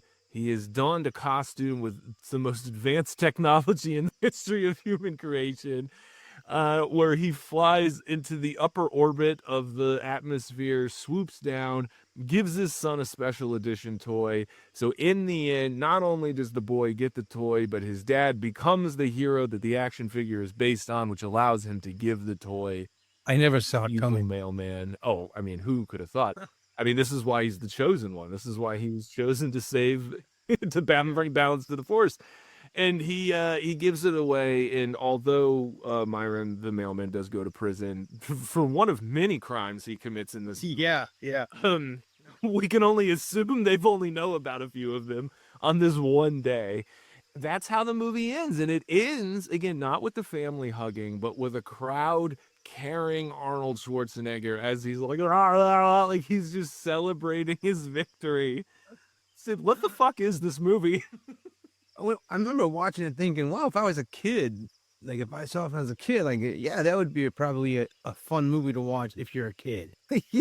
There's really no there's really nothing deeper at all in the movie. And I'm not really, yeah, I mean, the target audience has to be so young because the jokes are just so dumb and lame. And like, they're not really jokes, it's just stuff to make a baby laugh. Yeah, it's like Um, it's Yeah. I mean, joke is a setup and a punchline. These are right. very straightforward. Oh, something stupid's happening. Yeah. Yeah. I mean, because even the point to where, like, when Sinbad trips on the car, the remote control car. I'm not saying like, oh, that could have been so funny, but I mean, even that, instead of doing a fall, they do like an old school feet flat up in the air. You know, it was very Home Alone. But it did not work at all. I mean, nothing really in the movie. Well, I mean, it all works. It works because it's exactly what it's supposed to be, which is just an hour and a half of just, I guess, getting your kids to just shut up. We are talking plot. I do appreciate that 90-minute runtime. I mean, this is a tight 90 minutes, which this again was back in the day when they knew if we want to bring people to the theater and God forbid they're going to come back, we need to make a short movie. And I miss those days. Yeah. I watch a lot of 3+ hour movies these days. Yeah. And sometimes it's hard on all line. I mean, sometimes I'm not even awake for 3 hours a day, but there's not a ton to unpack in this plot. I mean, we could actually spend several hours just laughing at the plot and going through all the various details of it because it's kind of silly. The thing that I will say that I don't think works about it, because at the end of the day, this is a comedy, and like we said, the jokes are kind of silly. There is just a lot of, like, I don't even want to call it dark humor, but just sort of like, I don't know, in poor taste kind of humor. Yeah, there is. The packages that explode. There's references to Rodney King as Sinbad's getting trampled. I mean, it's just like, whoa, like I know, punching out a reindeer. I mean, but they also just like, I mean, that was their instant solution to everything was the fist in the air, and the hold the fist there for a while, you know. And it was just like, it's just like, oh, it's so funny. Like, that's right, man. You like, if you want it, just beat the shit out of someone. Because even when he starts with the I got a bomb in this box, and you're like, obviously, you know, he doesn't. I mean, obviously he doesn't. But I mean, even if I put myself actually into this character in the movie and everything, and it's very realistic, it's like, he's not holding, he's just holding the box. He doesn't have anything. He's not going to do anything. And everyone's all freaking out. But then you get a nice payoff, right? With when the other box actually does become a bomb, right? But it's a payoff of something that wasn't funny in the first place, and it's all cartoony. And I mean, they blow the building up, and then the guy's back alive, and he looks like it's like cartoon when the gun blows up in their face, and then he's got the things on his hands. So yeah, I mean, it's so cartoony, and it's hard to take anything serious, but at the same time, they're not making it cartoon. I mean, they're putting it in like a real world aspect. So you just have these bombs jokes, and these bombs go off. But that's just it. If you're gonna have an absurd humor and slapstick humor, I feel like that's okay. But it's Right. this movie takes itself so seriously at times and is so sappy, and that does not balance out with like extreme slapstick humor that's then somehow grounded again in these really dark themes. Like, I agree, setting it up that like, oh, he uses this shtick of like, I have a package bomb, and then he either accidentally ends up being one. That is a funny joke. I don't know what it's doing in this movie though. Right. Yeah, it was weird. I mean, yeah, there was a few times where I don't even remember what they were, but where like I laughed. But like, boy, most movies, even serious movies, I found myself laughing more than at the jokes. I mean, as far as plot goes, again, nitpicky, I guess, but because who cares? But who the hell wants to play with a 2.5 foot doll? Well, Sid, I wanted to talk about that, and we're gonna get back into that in visual storytelling because Visual storytelling. Okay, I mean, it is a key prop in the movie. You and I are both guilty of being called toy boys a few times, and so I want to talk about that specifically. But in the meantime, let's designate the plot a score so we can move on. What do you give it 1 out of 10, City? I'll give it a 2. The 2 is locked in. Take a big old slurp of that eggnog. You've earned it. We've spent a second. Yeah, it's fresh. We've got some hazelnut on there. The girls just brought it in. Oh. That brings us to characters and performances. We have a little game we're gonna play Is here. that algae? That's good. Yeah, that's right. Just for you, my friend. Um, we have a little game we're gonna play here in a second, but this cast has aged really well. I mean, this is kind of an incredible cast. There's a lot of fun cameos, but obviously we have Arnold Schwarzenegger and Sinbad at the top, the late Phil Hartman, Rita Wilson, like I mentioned earlier, Jake Lloyd, Jim Belushi is in here. We have a lot of wrestling fans that listen to the show. The Big Show, or Paul White, is very young. This is 1996 when they filmed. But he plays a giant Santa at one point that punches a little person so hard. A shirtless Santa. That's right. Just a big strapping Santa, big meaty Santa. Big Show. He came into a Home Depot one time when I worked there, and he wanted a generator. You know, because we had a few wrestlers come into that place. And so he wanted a generator, and it was up on like the shelf, and I was like, yeah, let me get the forklift. And he's like, no, I'll get it. And he just starts to pull it down. And I just, no, I can't let you do that. Like, I have to get the forklift. But I don't think he would have had a problem, man. I think he would have just. And then he just stood the shelf like King Kong. Yeah. He palmed it with one hand and threw it through the wall. God.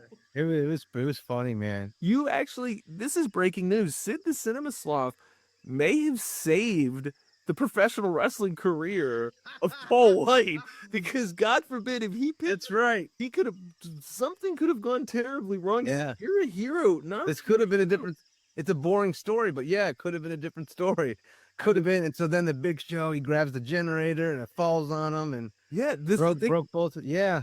in another universe, Paul White is the greatest what if story in the history of pro wrestling, with the worst why he can't be a wrestler because he had a generator fall on him at Home Depot. You're a glass of eggnog, half full, man. Hey, look, it's the holidays. I'm thankful you're here. We're talking about characters and performances. Before we play the game, let me know how do you feel about Arnold's performance in this? Did you enjoy it at all? I mean, it's Arnold Schwarzenegger. I always like, of all his stuff, because I always feel like when his comedies, he's actually pretty funny. He's actually pretty good as far as timing goes and stuff. I mean, I know people don't think of him as like this comedic actor. Yeah, this movie was just kind of, again, he's just, I mean, let me ask you, are you asking me how do I feel about his character or his acting as that character? Well, I mean, is there much of a differentiation between the two in this? Because I think for me, you're right. Arnold usually does come with enough charm that can like elevate a role. I'll give you a perfect example. He's probably my favorite part of like a Batman and Robin, which is an objectively bad movie, and he's chewing the scenery in it, but that's actually, I don't know, kind of charming. It brings a charm to the movie. For me, he's just sort of boring in this. Like, nothing really stands out for me about him. Again, he doesn't really seem to elevate it. And even the movie ends on this really sappy note, and it seems like he's really trying to like be, I mean, it seemed like he was in campaign mode. It didn't feel like he was really in touch with what the material was or what it could have been. And again, I hate to put it all on his shoulders, but he is the definitely, shoulders, yeah. I mean, Sinbad, one, like, I didn't know how tall he was, and I'm like, he's actually a good adversary for Schwarzenegger, but he's kind of presented as kind of like, a nice guy, and they both are a little bit kind of nutty, but somehow, I guess, along the way, he becomes the main villain. He takes it too far, I guess. Yeah, he does. Right. But he's gone for like a good portion of the movie too for a while. Like he just, I guess I thought like it was more of a buddy thing where like they were going to be in it the entire movie together side by side, and it just seemed like a long time for him to be gone. But oh, I agree. I mean, I feel like they did Sinbad real dirty in this one. There's no reason this movie needs to end with Sinbad like being carted off to jail, Yeah.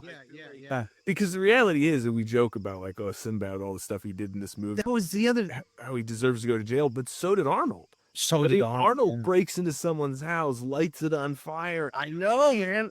beats the shit out of multiple people, threatens store employees. I mean, Yeah. he's a menace in this movie. I know. And then, and like the only black guy in the movie goes to jail at the end. Oh, this was a time when there was no sensitivity to that sort of thing. No. And then the three wise men, the head that gets kicked up and thrown on fire, Balthazar. Don't tell me, man. Don't tell me Hollywood's not racist. Yeah, let me see. Let me search if Hollywood is racist. And take a look and see. It says here it's not, Sid. It's- No. Honestly, my biggest disappointment was, and then this has nothing to do with the actor at all. It's just completely the material. Is Phil Hartman. I love Phil Hartman. Phil Hartman is the best. Everything he does, he comes in and he makes that scene awesome. But he had nothing to do here because he was just playing a scumbag neighbor. Even in news radio, where he's kind of a shystery, shady guy, he has so much heart. You know, it's like this character is like, yeah, man. Every time he was on, I'm like, oh, I love Phil Hartman, but boy, he's doing nothing for me. And then you could say, oh, what a good actor, right? He could play this guy. But I feel like for a Christmas movie, it just, yeah, I was really disappointed. I was hoping like he would bring the laughter, but alas, I mean, he is playing the true villain in the movie, which I, mean, I Right. guess there really are two, but he is the one who ultimately it's kind of okay to dislike him, and he's really positioned as, you know, a guy who's trying to have an affair. Like he's in right. theory an adulterer. To me, they could have I don't know, they could have fleshed out the character a little more and maybe made it I think it would have done a lot more to maybe find out that the reason his marriage failed is because he cheated on his wife or something. Like I felt like it was weird that he was positioned at all points in the movie as a genuinely good guy that like a lot of women wanted to be with. And he was like turning down these women hoping that Arnold's marriage was going to fall apart, but throughout 75% of the movie, it does seem like their marriage is going to fall apart, and with relatively good reason. It's weird because he is scummy, but he's scummy because the movie needs him to be, and it just sucks because it's like if you're going to make him a villain, make it fully fleshed out a bit. I know it sounds silly to develop the character that much, but yeah, I feel like you could have developed him more. You could have left Sinbad like not getting carted away at the end. Yeah, a little unfortunate. And I was trying to look up as we talked some records here, and I can't find it specifically. But it's I mean, Sinbad is one of, if not the top touring stand-up comedians of this time in the 90s. So again, we're not just talking about some lightweight. I mean, this is a guy that's had television shows under his belt. This is a household name. And again, he's just this sort of doofus drunken mailman who's getting hauled off by the cops at the end with a little white kid handing him an action figure, and that's his Lynn. An action figure? You mean a gigantic doll? It's 4.5 feet tall. The size of E.T. Yeah. I teased a game. Yes. How you feel about playing a quick game designed just for you, Sid the Cinema Sloth?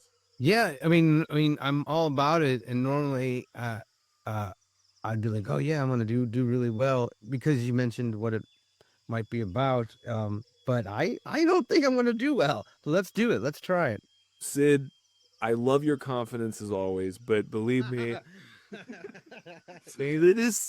this game today, we call it Were They in Seinfeld? And this is brought to you by the Mandela Effect. So what we're gonna do, I have 6 members of the Jingle All The Way cast. I'm gonna give you their name and the name of their character, and you're gonna tell me if they ever appeared in Seinfeld. Now here's the caveat. You get 2 lifelines, meaning if you don't know who one of the actors is by names, I'll show you their photo. But you only get 2 of them out of the 6. Okay. Okay. So up first, we have Curtis Armstrong, aka Chain Smoking Booster. Now, this gentleman, just to refresh your memory, he played Booster in Parade. Booster was the pink. Yeah. Yeah, and he was the one who was in the big pink suit and talked to Arnold and you know, was kind of providing a lot of really helpful exposition during the parade fight scene. Was he ever in an episode of Seinfeld? Curtis Armstrong, aka chain smoking booster. I believe that's Booger from Revenge of the Nerds. Was Booger ever in? Boy, part of me wants to say yes because he's been in some sitcoms over the years, but I'm trying to think if he was in Seinfeld. Actually, I'm gonna say yes, he was. You're answering yes. The correct answer is no. He's never appeared in an Never episode been of in- Seinfeld, but that's okay. Sid, I thought he did too. Believe it or not, I had to check because I was so sure. So let us know in the comments if we missed it. But I did some research. Turns out he didn't. Okay, up next we have Danny Woodburn, aka Tony the Elf.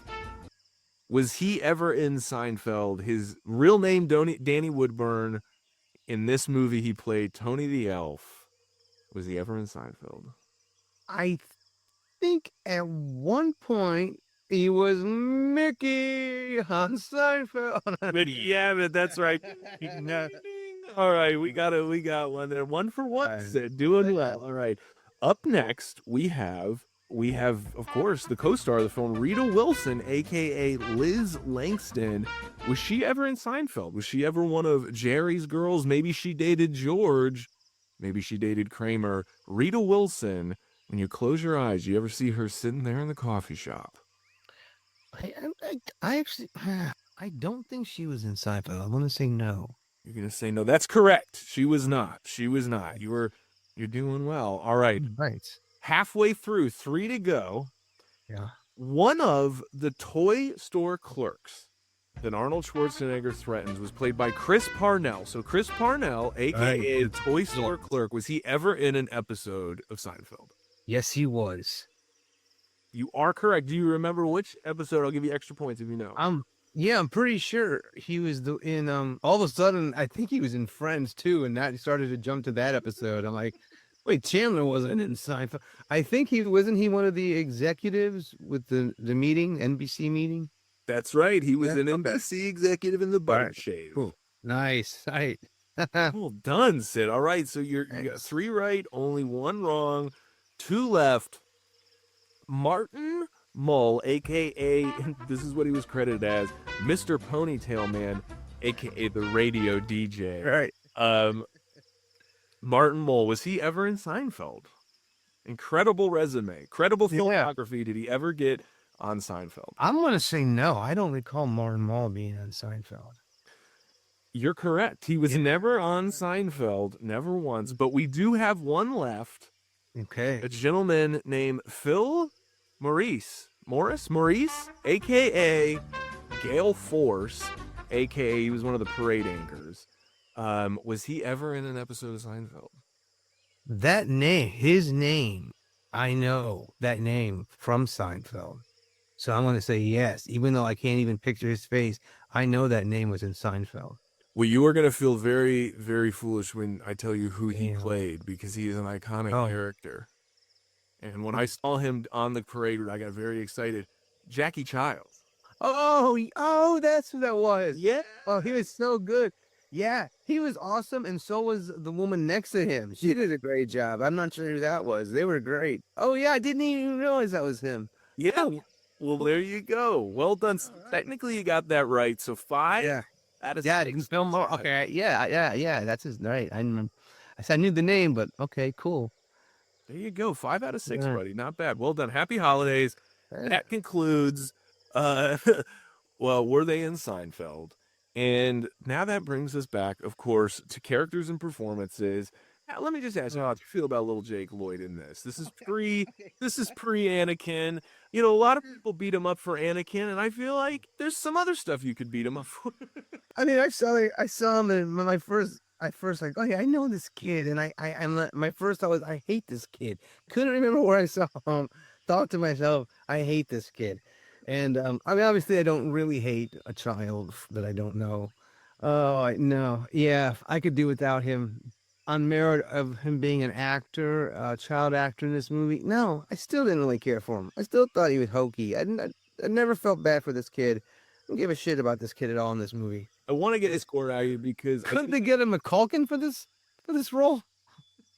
they were between Culkins. One Culkin was too old. The other Culkin wasn't ready. That's true. They're ripe and prime. These Culkin. Yeah. Get a Culkin in there too early. Mm-hmm. It's a mess. Then you're down a Culkin. Let's get a score out of you because I think one of the issues with Jamie Langston, aka Jake Lloyd's character, is actually connected to the visual storytelling and the production design. So I want to dump into that. But visual or characters and performances, 1 out of 10, Sid. What are we giving this one? God, I was gonna say a 3. I almost want to give it a 2. Oh, you know what? I'm gonna give it. Should it be a 3? I'm gonna give it a 2, man. Most movies I can find something where I'm like, all right, well, this gets some points for that. I'm giving it a 2. Look, I can confirm to the audience, Sid has almost finished his eggnog, and there's no holiday cheers. It is balancing out. And it's not even like I hate this movie. I just It sure sounds like you do. I know, but it just did nothing for me. Okay, visual storytelling. We're talking about visual storytelling. I'll make this point, and I'll tee it up to you, and then we could talk about the doll. When we, in the first act of this movie, we go into Jake Lloyd's room. He has a Captain America mural painted on the wall. I genuinely believe this robs the audience of the ability to have any sympathy for this child moving forward. He is spoiled beyond belief. I would argue that the 3 minutes we sit and spend in that bedroom has more corporate sponsors than any other scene in the movie. And there's a scene that takes place in a fucking toy store. Yeah. Okay. But I mean, he comes across as such a brat. As dad picks up his purple belt and is trying to make him laugh. And we find out that Dad's been to 3 of the 5 belt ceremonies. It's not like he's missed all 5. He just missed this most recent one. And oh, by the way, only by maybe 20 minutes. Like, he did go all the way there, got a speeding ticket trying to get there. Kid had and it's for work. It's not like he's a gambler. It's like he's working. My dad had to work. If my dad had to work, it's like tough shit. He's got to work. Well, the mom, Liz, it's set up like she doesn't work. So it is, again, it's put on Arnold. They have this huge house, this beautiful house. This kid has toys and this beautiful room, a huge Captain America mural on his wall. So I bring that up because it really felt like the production design did a huge disservice to the ability to like this family or kids. I mean, I totally get if the direction is make the room look like every little white boy's dream room, then yeah, maybe, but I'm just like, I don't know, call me crazy, but especially watching it as an adult, I'm like, this kid doesn't have a leg to stand on. He's got no reason to be upset about any of this. The kid's a purple belt already? I don't know what that is, but I that always makes me laugh when a child that young could have. What did he say? He was like 2 away from black. What is it? It's like it doesn't Out Arnold. Yeah. Anyway, but yeah, visual storytelling, like you said, with the sponsorship. I mean, it's kind of interesting, but then it's also kind of very distracting. At the parade, like every character you could ever imagine was in that parade. I've never seen a parade that had every character like that. But yeah, his bedroom, he was plenty of stuff, man. His X-Men sheets. And again, I guess the thing too about the karate thing is like, that shit costs money, and he's in there. He's been in it for quite a while too, to be getting that many belts. And even the other kid, why does he get stuff? His dad's great. Yeah, he's only great because of the divorce. It's so there's no the moral is basically just whine and get what you want. I don't know. No, from a moral standpoint, I hear exactly what you're saying. It's a rotten movie. It's spoil your children. You're a bad parent if your children aren't happy. And this is a movie made by people trying to push you to go buy things for your children. It's very, very clear. To bring it back to visual storytelling, let's talk about the Turbo Doll, Sid. Oh, yeah. You and I, we're both toy boys. Have you ever wanted to play with a toy that was over 12 inches tall? No. It's so weird to me. Like, what are you even supposed to do with that? I mean, obviously they must have made it large just to be a prop that you could see clearly. But it's just, I mean, yeah, the thing sticks out of the backpack.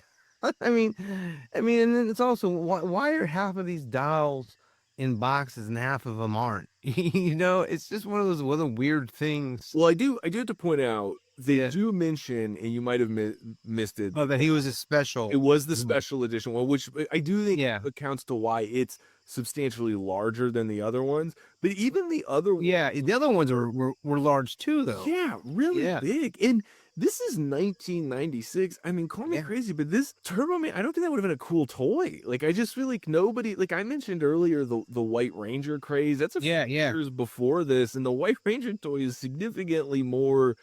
I don't know, it's articulated and advanced and looks better than this thing. I mean, this looks like a toy that, if it was ever going to be popular, would have been popular in like 1987 or something. Yeah, or even the 70s, because I mean, just because in the 80s, I think about early 80s was a switch to G.I. Joe, It's all function and accessory Yeah, toys. and after Star Wars, the late 70s with the smaller figures. So when you have a figure that large, it's just instantly, it's like, I mean, it's bigger than a G.I. Joe from the 60s, and it's just a weird looking doll. And I know they're just trying to do a generic doll, but I mean, it definitely had Power Rangers influence. In fact, when the movie first started, I thought that's what they were going for when they were showing a clip of the people in the costumes fighting and stuff. I was like, oh, that is kind of cool. I thought, like, it's got kind of like a Power Rangers feel, and then that was gone.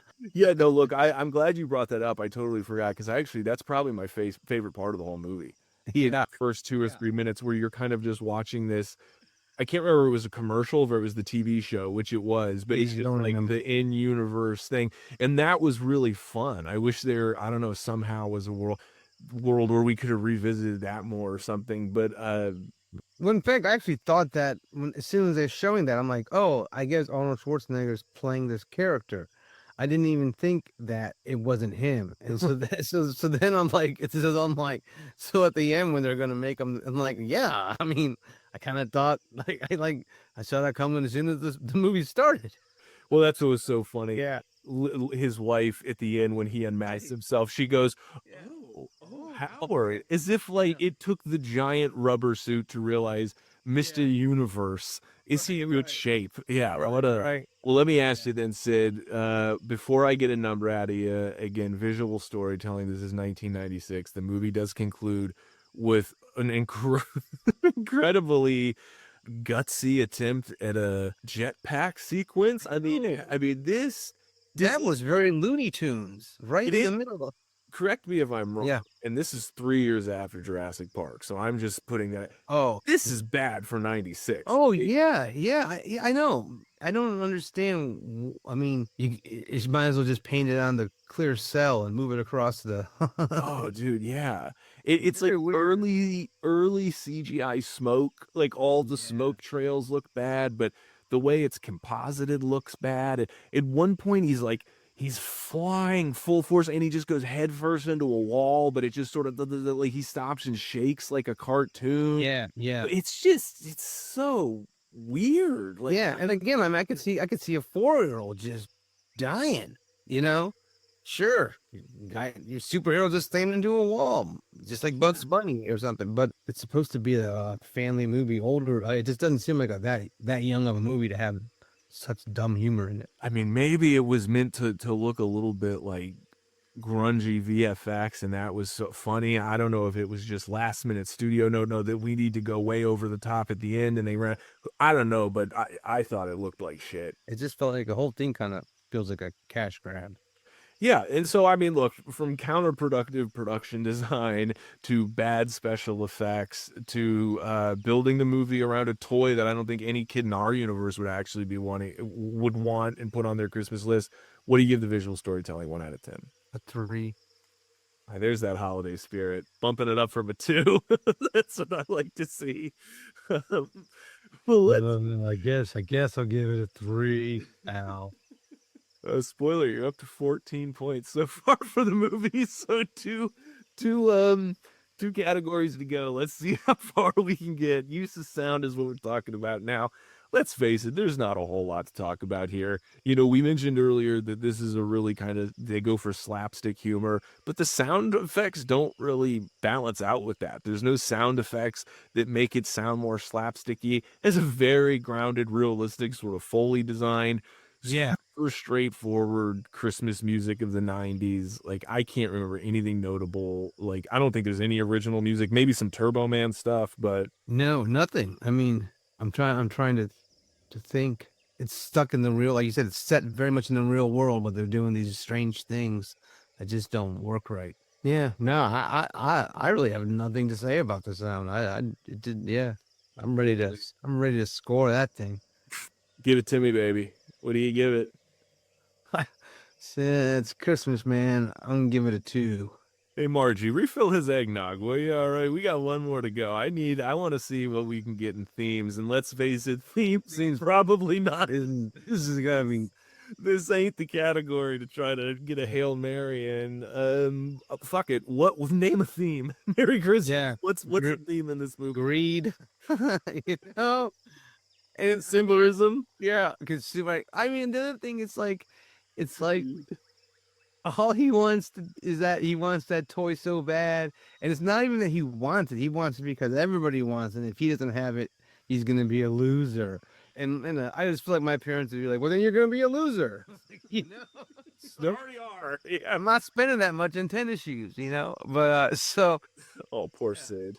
Always wanted tennis shoes of the tree. yes, I know they're right though. It's hard to climb. But then at the end, it's kind of like, oh, see, he doesn't need the toy. It's just about his dad, and it's like what you get like a little half, just the little tiniest minute of a switch to go, oh, there's a moral to this, but it's so He chooses to give the toy up, but only after insurmountable circumstances provide him with the toy. racy. Which is not a lesson any child can take away. Because the lesson should be you can't get the toy and he's okay with that. I'll fix Right. this movie right now. I'll tell you exactly what the plot of this movie should be. Dad goes in, does the purple belt headband, doesn't get over. Little Annie tells him, all I want for Christmas is Turbo Man. Dad looks him in the eye and goes, son, I'm going to do everything I can. Tomorrow, you and I are going to go get a Turbo Man. And it's similar plot, maybe minus a few bombs. Just let them spend the day together. The fact that Right, this right. whole movie is about they don't get to spend enough time together. And the whole movie, the kid doesn't get to spend any time with his dad. The point of the movie should be they spend so much time together. By the end, the kid doesn't want the toy. He just wants to spend time with his dad. And his dad realizes, oh, I don't have to get him a toy. I just need to spend more time with him. Yes, the moral of the story. Yeah. The fact that they spend the whole movie apart means the movie itself is counterproductive to the point it's trying to fucking make. Yeah, and he doesn't like. It's not like he even gets to the parade to spend time with them. It's like he only spends time with them when he has to save him. But that's also the only time the kid really. It's like it took his dad having to be the character that he wanted the toy of before he appreciated him. It took his dad being the character, saving him flying around, picking him out of the crowd to get the special edition toy, the one-of-one toy that's only given out in a parade. I mean, this is...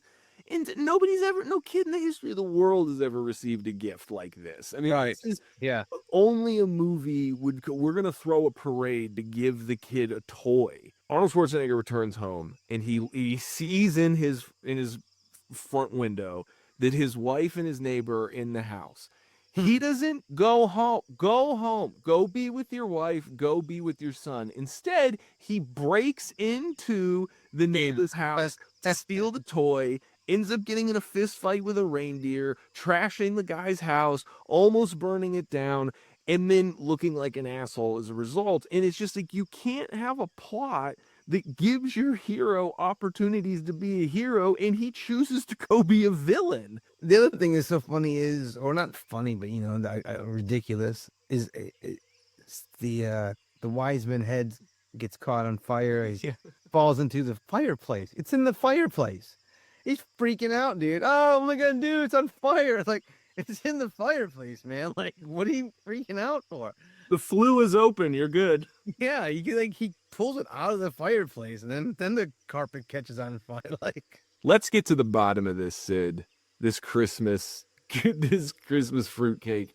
What do you give the theme? 1 out of 10. The question is above or below a 2. That's the Yeah, threshold at this point. I don't think of myself as being a Grinch, but I just think the themes in this movie are a 1. Sid, Yeah. you may not think yourself a Grinch, but you know, Yeah, I know. no, look, hey, I mean, look, I only say you're objectively a Grinch because you're about to make me look like a real nice lion. I thought I wasn't giving this movie a nice score, but I'll just read it back to you now. What you gave it, you gave the plot a 2, the characters and performances a 2, the visual storytelling a 3, a real high point for this movie. The use of sound 2. I'm assuming that's an endorsement of Sinbad's comedy, and then the theme is a 1 for a total of 20.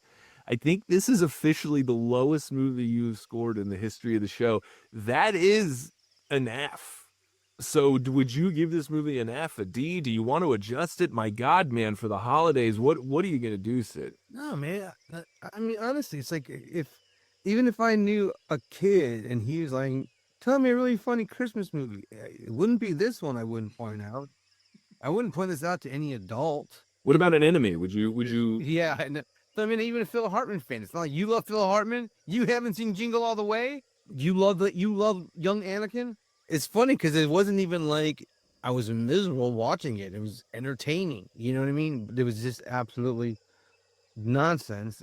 It's just that's probably why I've never had a desire to see it before. I was really glad I got to see it. Well, I'm glad that it wasn't all bad. Well, okay, then I'll just ask you: that's technically an F plus? So is that what you want to give this? An F plus, a D minus? What do you? It's an even 20. Um, I don't care. I don't care. You know what? F plus? Yeah, that's fine, dude. That's my holiday spirit. It's an F plus. Everybody can let us know again in the comments. I feel like Arnie, if he's listening, he's gonna have something to say. I gave the plot to your 2. I gave it a 4. I thought it was bad. I don't know that I thought it was, whatever. I gave it a 4. These scores mean nothing. Characters and performances, I gave it a 6. I thought for the cast alone, there's so many heavy hitters here. The characters are stupid. The performances are forgettable. So I gave it a 6. Visual storytelling to your 3, I gave it a 4. Use of sound, I gave it a 5. It was completely neutral. I thought it did whatever it was supposed to do. I thought it could be better, but I thought it could also have been worse. For themes, I gave it a 4 because I thought this movie very much knows what it's trying to do. It's just not trying to do something worth doing. So all in all, I gave it a 46 or a C minus to your 20 or F plus, as we established. Yeah. Look, You want to hear something funny? I would love to. As you're telling Watch me this. Jingle All the Way. I really want to hear something funny. Yeah. So as you're telling me this, I realized that I scored this on a scale of 1 to 5, Mhm. not 1 to 10. So do I need to double all your scores? No, because I realized I'm going to keep it exactly where it is. I think it's fine out of a scale of 1 to 10.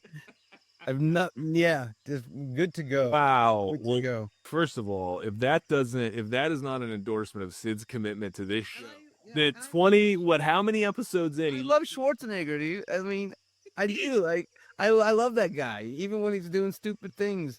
Like, No, I grew up with him, and he was like a hero, an action hero, like that I grew up with, and I was like, no, man, he should have. No, look, I'm just pointing out the fact that Yeah. you're however many episodes in, and you Oh, still haven't figured out the scoring system. But yeah, it's yeah, I'll get there. I'll get there. We're doing it on a 25 next time, right? that's right. It's all of Sid's scores in the past now have asterisks next to them, but oh look, it's the holidays. He's had a lot of eggnog, folks. Let him off the hook. I didn't even tell you this earlier. I saw this movie in theaters. Oh, I was a kid who went and saw this. Like this was not new to me. I was seeing this movie before. What did you think of it when you were a kid? Totally indifferent. I remember going with my buddy. I had one of my best friends as a kid. Arnold was his guy. Like he was obsessed with Arnold. So anytime an Arnold movie came out, we went and saw it. I remember him being pretty indifferent too. I don't know that I would say disappointed, but it was just sort of like, meh. And we would have, like, again, I think Sinbad may have had like a TGIF show or something on at the time, or had. So like we knew who he was, and like Even a Phil Hartman we probably would have been aware of, from SNL to The Simpsons to news radio at this point. Even as a kid, like, he was a big enough star. And as a kid who loved toys, I think I was going into this thinking I was going to fall in love with a toy, because I go and I see Toy Story as a kid. As soon as I leave that movie, I want a Buzz Lightyear toy. Yeah. Whereas this movie, you go in and you see it and you're like, that thing, again, as we covered, looks like Yeah. a piece of shit. I hope they come out with figures of this movie, though. I would love to have a Martin Mull figure from this movie. I think Ponytail Man, yeah. There may or may not be some fun Christmas merch that you can get at Platinum Plastic on Redbubble, which is where we have our show merchandise. We have some show merchandise that's Sid. If you want to support Sid, you can wear one of his t-shirts. It's based on his favorite snack that he eats while he has movies. Well, he watches movies. But we've got lots of stuff in there. In fact, we put out a catalog this year, a little gift guide catalog, so you can check that out on all of our social channels. But until then, leave us a comment. There's lots to talk about this movie. If you're a fan, if you didn't like it, you just tell us what your favorite toy was growing up. But until next time, Sid, Merry Christmas. I would be inclined to say it's Turbo Time or something, that this movie doesn't deserve it. And real quickly, let us know, and then I'm going to cut it. So you just say the name. What's your favorite Christmas movie?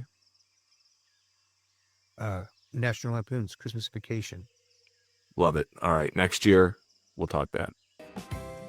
Happy holidays, everyone, and I hope you're enjoying your 2026 so far. Hey, and on that note, if you've been enjoying Real Talk over the last couple months, or even if this is your first episode, I'd love for you to leave a review, a kind one, in fact. Maybe 5 stars, whatever you like. But the feedback helps, especially as we're trying to get Real Talk in front of as many eyes as possible in 2026. Thanks for your support, and here's the many great reviews. The following holiday review is sponsored by the Nakatomi Corporation. Not every office party that you attend will lend profound clarity on the state of your marriage, and perhaps life itself. But then again, one John McClane is not your average estranged husband, nor are Hans Gruber and company your average party crashers. For anyone not familiar, the story of Die Hard is a man versus man scenario that plays out on every floor of the Nakatomi Tower and creates a unique tone few action movies and perhaps fewer Die Hard flicks have failed to capture since. The film took television star Bruce Willis and launched him into another stratosphere, allowing him to become one of the biggest stars for the next 2 decades. I'll admit, I was a little late to discovering Die Hard, as I was in film school when I saw it for the first time, but it became an instant favorite of mine and part of my holiday rotation ever since, as this violent romp is somehow brimming with holiday cheer. And although some of the performances may drift, it is always a romantic adventure that reminds me of classic Hollywood. Although completely unintentional, our returning guest reviewer, director Lakeisha Jackson, is quickly carving out a niche of reviewing films about terrorists taking over confined spaces. But I'm happy to report that, unlike her review of United 93, Lakeisha has seen Die Hard before and is herself, in fact, a Die Hard fan of Christmas films. So I'm extremely excited to welcome her back. Lakeisha, thank you for being here, and I hope you'll please accept this fake Rolex as a Christmas gift that might save your life someday. Oh, thank you so much for having me. This is my jam. It's Christmas. I'm so happy and excited to be talking, especially about this one.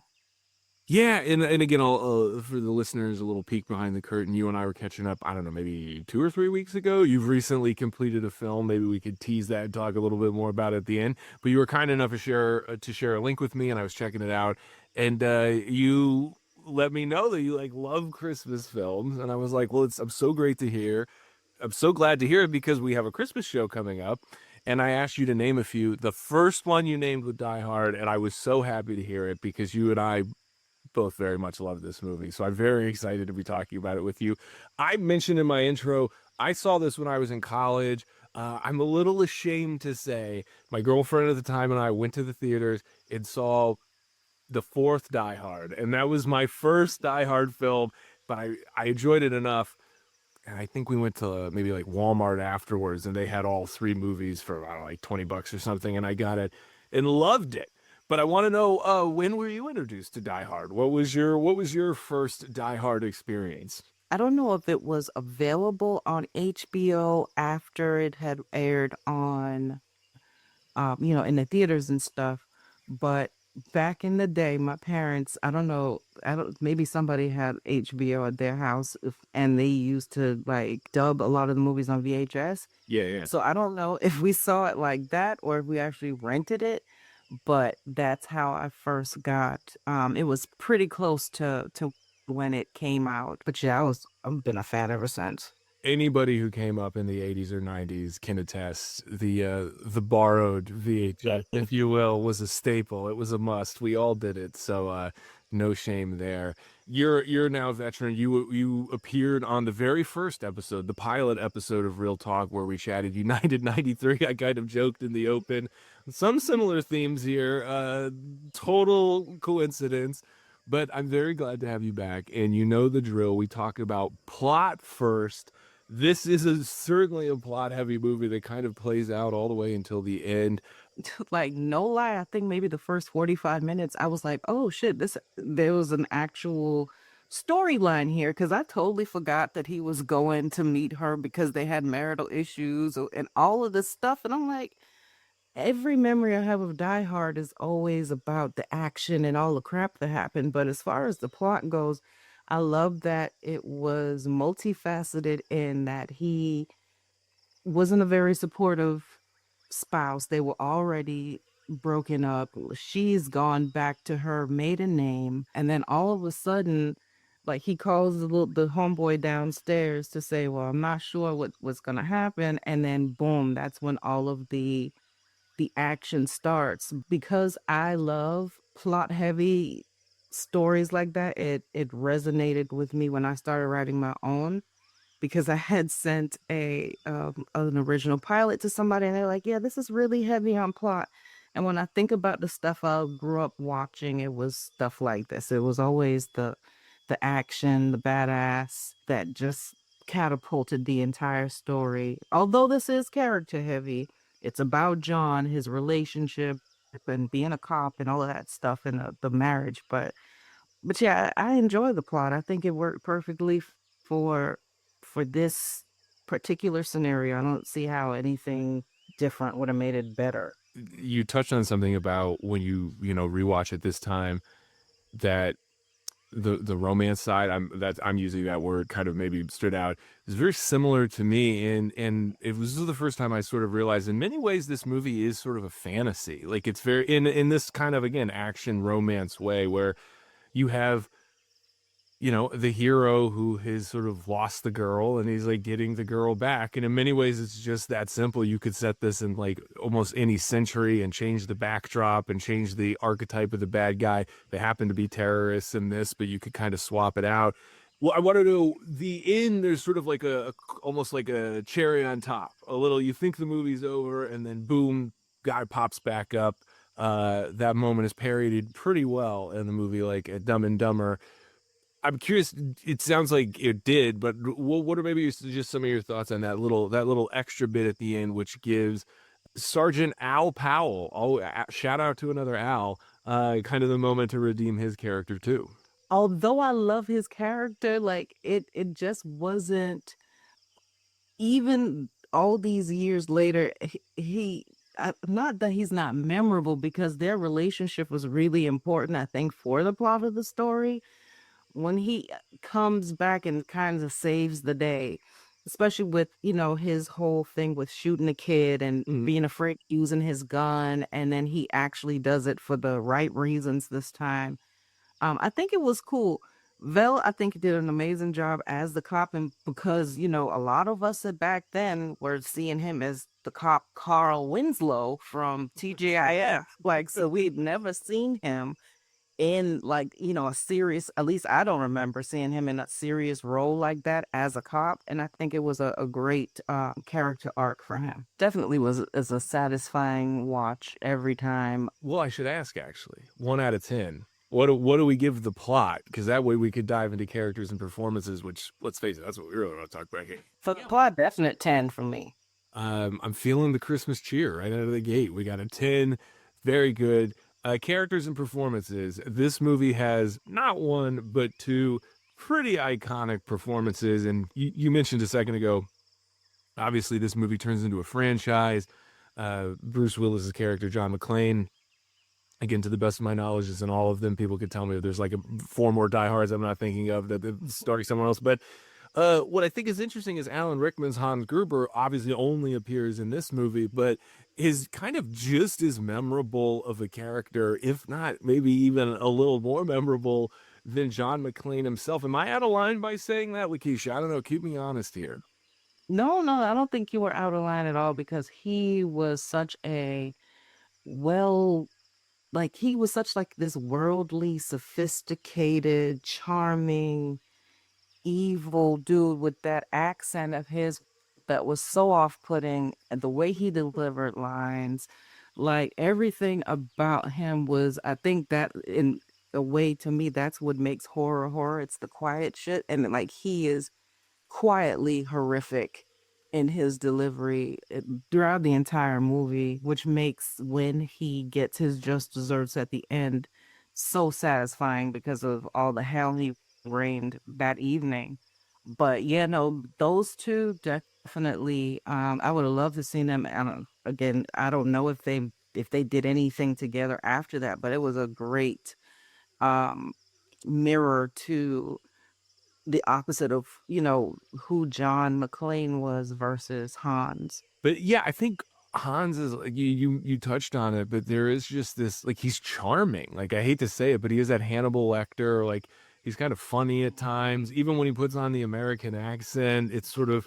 It's funny, but it kind of works. And the way he's able to trick, I don't know, anytime a villain can trick the hero, especially when you really do like and admire the hero, there's just something about it because Alan Rickman is so crafty. It doesn't seem like John McClane is dumb for getting tricked by him. It just seems like Rickman is that good at, playing this sort of chess game.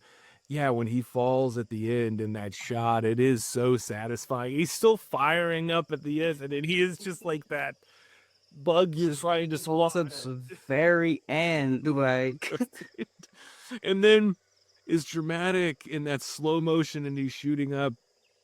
He hits the ground, and then what does the one doofus like cop say? He's like, I hope that wasn't one of the hostages. And it's just this immediate kind of laugh. And so that's again, the movie never takes itself too seriously, which is one of the reasons I think it's such a fun holiday movie, because it is really violent and it's rated R and all this stuff going on, but it's super digestible because it's always just sort of joking around.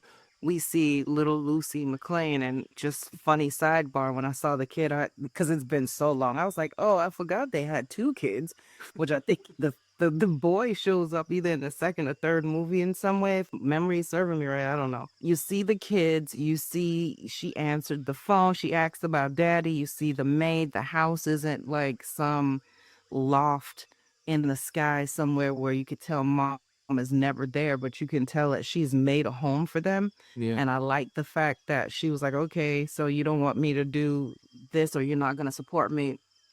Bet, hold my beer. I'm going to do it anyway.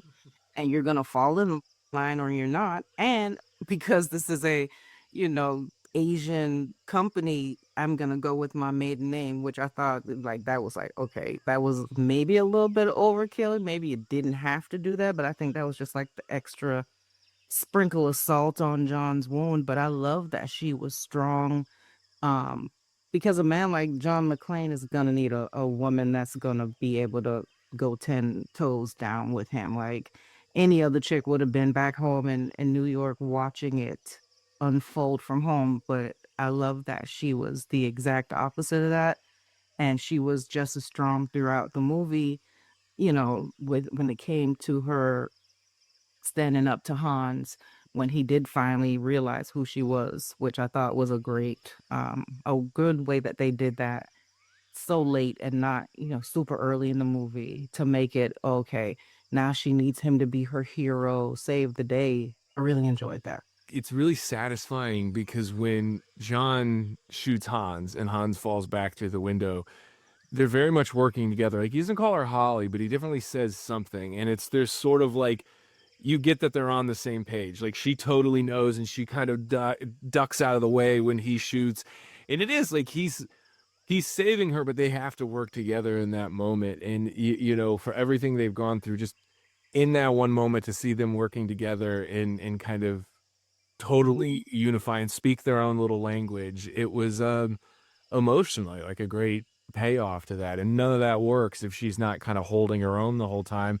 And again, as a man or as a male lion who has, himself fallen in love with many strong women, that's where there is always like I don't want to say a distance, but they require their space. They need their thing. And you kind of want to be something for them that maybe you can't really be because they don't need. And that's what, again, I go back to. There's a part of Die Hard that I think is a fantasy, and maybe even a little bit of a fantasy for men, because when you're with a strong, independent woman, you can't literally swoop in and save them from terrorists and things like that. So of course I love that Takagi. I hate that he got shot, but um, he sat there, with Hans and was like, basically, you're just gonna have to shoot me, and without hesitation, it happens, and I'm like, come on, man, you didn't even try to negotiate, but that is, that's some people's nature to be that way and think that that might work, but in that case, it didn't. The other person that stood out for me was the guy that was in Holly's office doing coke off the desk, and he is just like the typical LA douche canoe. I think probably every actor is probably patterned that type of, character by, because although he wasn't particularly special, he definitely stood out. And when he was sitting there trying to act like him and John were the best of friends to get him to do something, it's like, dude, just shut up. Take another bump and think, because clearly you're not. And that didn't work out for him either. But and the poor reception guy at the beginning, I always hate how they just shoot him straight out the gate. Like, y'all couldn't take him upstairs with everybody else. Just Like, brutal. why was this death necessary? The first 5 seconds you walked in the building, it made no sense to me for them to do that. And then all the guards were old. Like, they wasn't gonna fight y'all. Like, just lead them upstairs, let them have some hors d'oeuvres before you rain hell on them. Like, Eggnog and then use them as hostages. Yeah, well, no. Hans, baby, come on. Like, yeah, he's just completely ridiculous. I was laughing so hard when I heard him just, trying to negotiate with Hans. Like, he's he's trying to sell him a used car. It was exactly. Like, you see, Takagi did not return. So why, like, if he couldn't talk him out of it, what makes you think he will? Like, I think I know what you're gonna give this 1 out of 10, this particular category, because I think there's only one right answer. But I'll ask, 1 out of 10, what do you give characters and performances? I definitely give him a 10. I think everybody held their own. As I said, I thought there was only one right answer, and you got it correct. That's right. That's it. Which brings us to visual storytelling. Again, this is a movie much like the last movie that we reviewed, largely takes place in one location. The poster of the movie says 40 stories of sheer adventure, and I didn't count if they hit all 40, but from the basement where Argyle is hanging out listening to Run DMC, all the way up to the top of the roof where they're jumping off and blowing it up. I mean, they really do utilize every inch and cranny of what was a practical location. They did build some miniatures. The shot towards the end when the helicopter is falling and blown up, that was done with miniatures. But a lot of this, again, was shot on location in and around the Nakatomi Tower. Your last film, which I had said I recently watched, all takes place in one location. Well, when I wrote it, it wasn't with Die Hard itself in mind, but definitely for, the state filmmaking is in right now, especially for independents that don't have a budget. Like that film you saw, we had zero budget and we shot that in one day. And that was out of necessity. To watch this and know it's one location. Of course, there are other locations within, but to see how the conference area, wherever they were having the party, Right. Those spaces looked wide open, although they were confined. But then when you find John and he's creeping through all the different areas, the way they, kept him confined and small, and it worked really, really well to to, see which floor he was jumping to next and how was he gonna hide, because a lot of the building wasn't constructed and, finished, because that building I think is the Fox building, and it was also under construction when they filmed it there. And in Holly's office, when they're talking, that beautiful backdrop is an actual painting they still have with the traffic and the lights and stuff. So that wasn't even real, but it was still done like beautifully. I know it cost like 28 million to make back then, but I think that it was a beautiful contained, especially knowing that I think they originally wanted the movie to go over a 3-day period, but the director was like, no, it needs to be one night. And I think that was the best move that they could have made. Yeah, I think the film does a really great job visually of it is kind of wider and it opens up and the spaces get more and more confined. And even towards the climax of the film, John is outside and has to kind of come back in through the window. And what a great detail of him having to be barefoot on the, Right. the glass. Cause it's hard. I mean, Glass. I love that line. when he has to, it's like in any action movie, you have to make things bigger and bigger and bigger because you're always trying to build off the last scene. But what this movie is a great lesson in is that you just have to sort of make things more gritty and maybe more painful. It doesn't always have to be a bigger explosion, but just having a small circumstance of no shoes and everything's covered in glass, that is way more impactful and sort of something the audience can identify with, and maybe not in terms of stepping on something sharp. I mean, hopefully not having terrorists machine gun you down at a Hankins party. The fact that that tank top went through just as much hell. Oh my God, it was white and it was black and just horrid by the end. I think that was like a theme in the first 3 movies. Like he just is destroyed by the end. Whilst he's going through all this crap in confinement, we can see out these windows, the world outside just going about its business. And it's like you want for them to eventually get back out into that. No, that's such a I know it's not Christmas. People say, oh, this isn't a Christmas movie. Yes, it is. Santa showed up. His name was John. That's right, old Saint McLean. I'll ask you then, as you know, I got to get a grade out of you. 1 to 10, visual storytelling. What do you give Die Hard? Definite 10. The 10 is locked in. Again, I love the Christmas spirit, the cheer. We've got nothing but 10 so far. That brings us to use of sound. This is obviously a movie from 1988. So this is a movie where ADR was really popular. So there's a few little moments where that kind of stands out.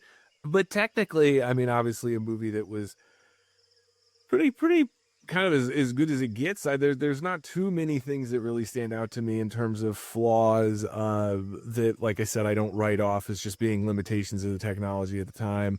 When I think of Die Hard and we talk about it being a Christmas movie, it does have a very kind of Christmassy soundtrack. Like, I think that's a big part of it. I think it definitely serves the role. The first thing that always pops into my mind too with Die Hard and the sound is, first of all, you have Argyle in the garage, a pretty empty garage, blasting Run DMC. How did nobody hear that? How did nobody hear him the entire movie, which always blows my mind. And then you have the chaos, going on in the building.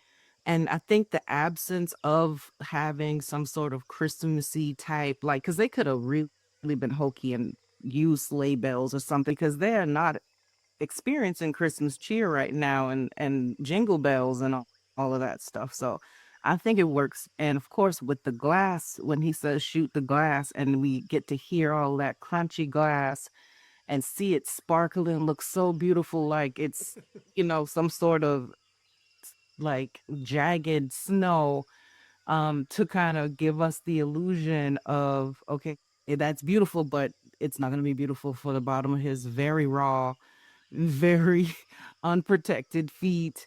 With the use of sound, those are the things that definitely stand out. Of course, the machine guns drive home the horror part of it for me.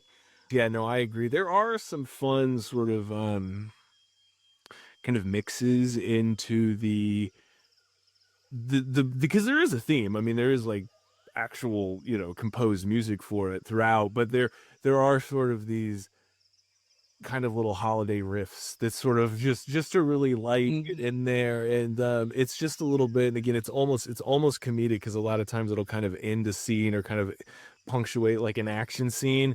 I might as well just ask for the score. 1 out of 10, what would you give Use of Sound? Use of sound. I guess I could go a 9 because you noticed a couple things, so others might, but I have no qualms with the sound. See that the sound person had what best sound nominee, so something was working. That's very true. I maybe I put my paw in my mouth. Shout out, that's because this got 4 Oscar nominations. We might as well shout it out now. We've got nominated for best effects and visual effects. We've got best sound effects and sound editing, as well as best film editing, and yes, best sound overall. So, which brings us to themes. Again, we talked about it when we were talking about the plot. This is very much kind of a, I mean, it is a love story, right? Let's Hmm. call it what it is. It's a love story that it starts with a estranged couple, and then they are kind of back together by the end. I only say kind of because again I've seen the other movies. Spoiler: John apparently can't hold it down at home because he really struggles when it comes to staying married. But at least for the purposes of the story, you have that element to it. There's very much a theme of friendship and camaraderie and just sort of overcoming these circumstances. But I'll just ask, what were maybe some themes that stood out to you? And ultimately, I don't know, what were just your thoughts on the themes of Die Hard?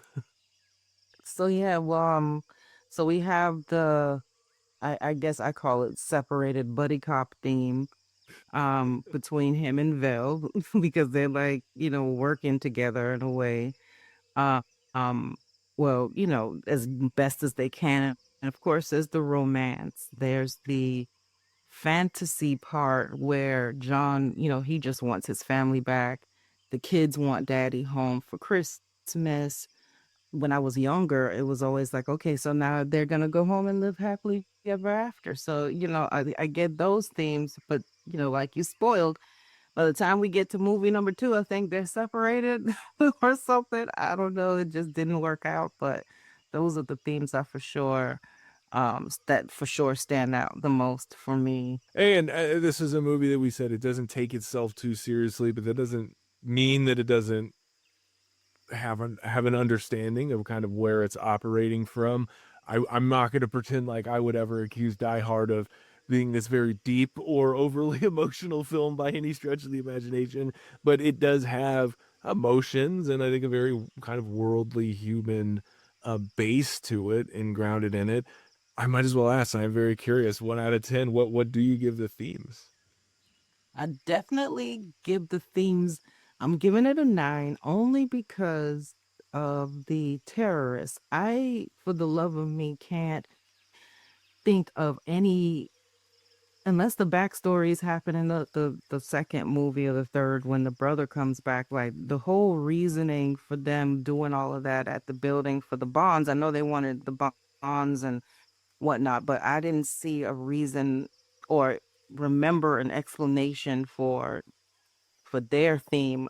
Like when Holly says you're nothing but a common thief, and he's like, I'm not common or whatever he says.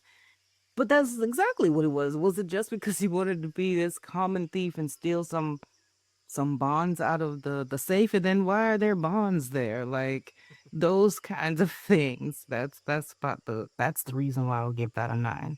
That means I've got a total score that I can reveal to you. You gave the plot a 10, the characters and performances a 10, the visual storytelling a 10, the use of sound a 9, and the theme a 9. That's a total of 96, which I'm going to guess A plus. Are we given here? Just an A, an A plus. I'd What's give it an A plus. I think an A plus is fair. If it was a 95, 94, then just an A. But I think it definitely is an A plus. Hey, look, it is Christmas. I mean, we got come with the cheer. No, I mean, rather you talking Christmas movies, action movies, Bruce Willis movies. Um, Alan Rickman movies. I mean, I feel like Die Hard comes up in a lot of different conversations, and it's always kind of towards the top. Dare I say S tier? So I think A plus is really fair. I wasn't quite as kind. But close, not far behind. I gave the plot to your 10. I gave it a 7, which may sound bad compared to a 10, but I feel like again, it's a good score. It's a positive score. It's a plot that keeps going, and it's fun. And as it unravels, um, but again, it's light. It just kind of it keeps it moving. It's not overly complex, so I gave it a 7.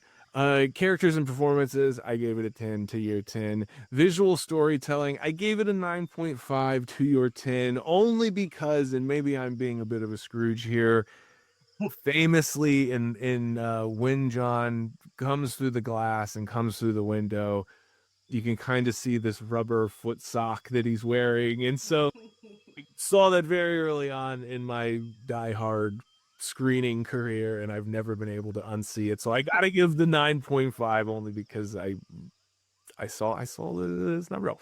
Anyhow, use of sound to your 9, I gave it an 8, so not really anything to explain, pretty much there. And then themes, I gave it a 7 to your 9. I just honestly gave the themes a 7 to kind of align with the plot. I felt like they were just sort of on the same level to me. Again, a good score, uh, nothing to shake a stick at. But overall, I gave it an 83 to your 96. So I gave it a solid A. Just again, Okay. not an A plus, but still an A. That's fair. That's fair. I do love the movie. I again, I sound like a kind of a bit of a Grinch. I should have revealed my score first, maybe. But No, no, no. No, it makes sense. It makes sense. It aligns. After I watched this, it reminded me of another of my favorite Christmas movies, and that is The Long Kiss Goodnight. And I was like, why didn't I say that one? Because that is, oh my gosh, that is my jam. But a lot of the same similar themes in that one as well. But no, I can't be mad at your score. That's your score. well, maybe next year you could come back and we can do the long kiss goodnight for our Christmas special next year. And I don't want to put you on the spot, but you did mention that you are a big fan of Christmas movies. You did tell me in a voice note all the different Christmas movies that you love. But I do want to, for some of the listeners out there who are also big fans of Christmas movies, Lakeisha, maybe you can serve up a couple other your favorites. Obviously, Die Hard, The Long Kiss Goodnight. Those are two. What are maybe two or three others? Although I don't like him as much anymore, one I did enjoy a couple years ago was The Fat Man with Mel Gibson. Of course, Home Alone 1, 2, maybe 3. Okay, some love for Home Alone 3. I love it. The staples in our house was Die Hard, followed by Long Kiss Goodnight, Home Alone, and like yeah, we were set for bed after that. But yeah, It's a good stretch. yeah, those are the faves. That's a good list, and I feel very fortunate, a true Christmas gift that you came back to the jungle to review another movie with us, and I'm I'm glad that it was a more cheery movie. Again, thematically very, very similar. So it wasn't like too much of a departure. But maybe next time we can pick a movie that doesn't have any terrorists in it. Maybe that'll be a goal the next time you come back. I know your film is doing the festival run right now. Is the plan to then maybe let it live online, or how can people maybe see it? Yeah, that so once I see if we get into any more festivals, I'm definitely going to put it online. I'm actively working on trying to put it up on like I want to say my own streamer, but it's not gonna have its own app. But I'm gonna put all of my stuff there for people to see. It's called watchember.com. Okay. And it's called Ember because my production company is Cinefury Production. So that's just like the little embers coming off the fire. But the Shining New Things, my first web series, that DVD is available for people who might want to check it out. It's a little pricey, but I'm going back to the old school where owning your physical stuff is going to be very important because I'm tired of licensing stuff that you never really own. But thank you for at least allowing me to talk a little bit about my things. I really appreciate that. No, absolutely. I want everybody to go check it out. And I'm here for the physical media. Look, guys, we mentioned it actually earlier in this episode. DP Christina Dobre, she was on the show. We were talking Muppets, and we were chatting how a lot of newer movies that come out, they are on DVD. You can buy them on the film's website.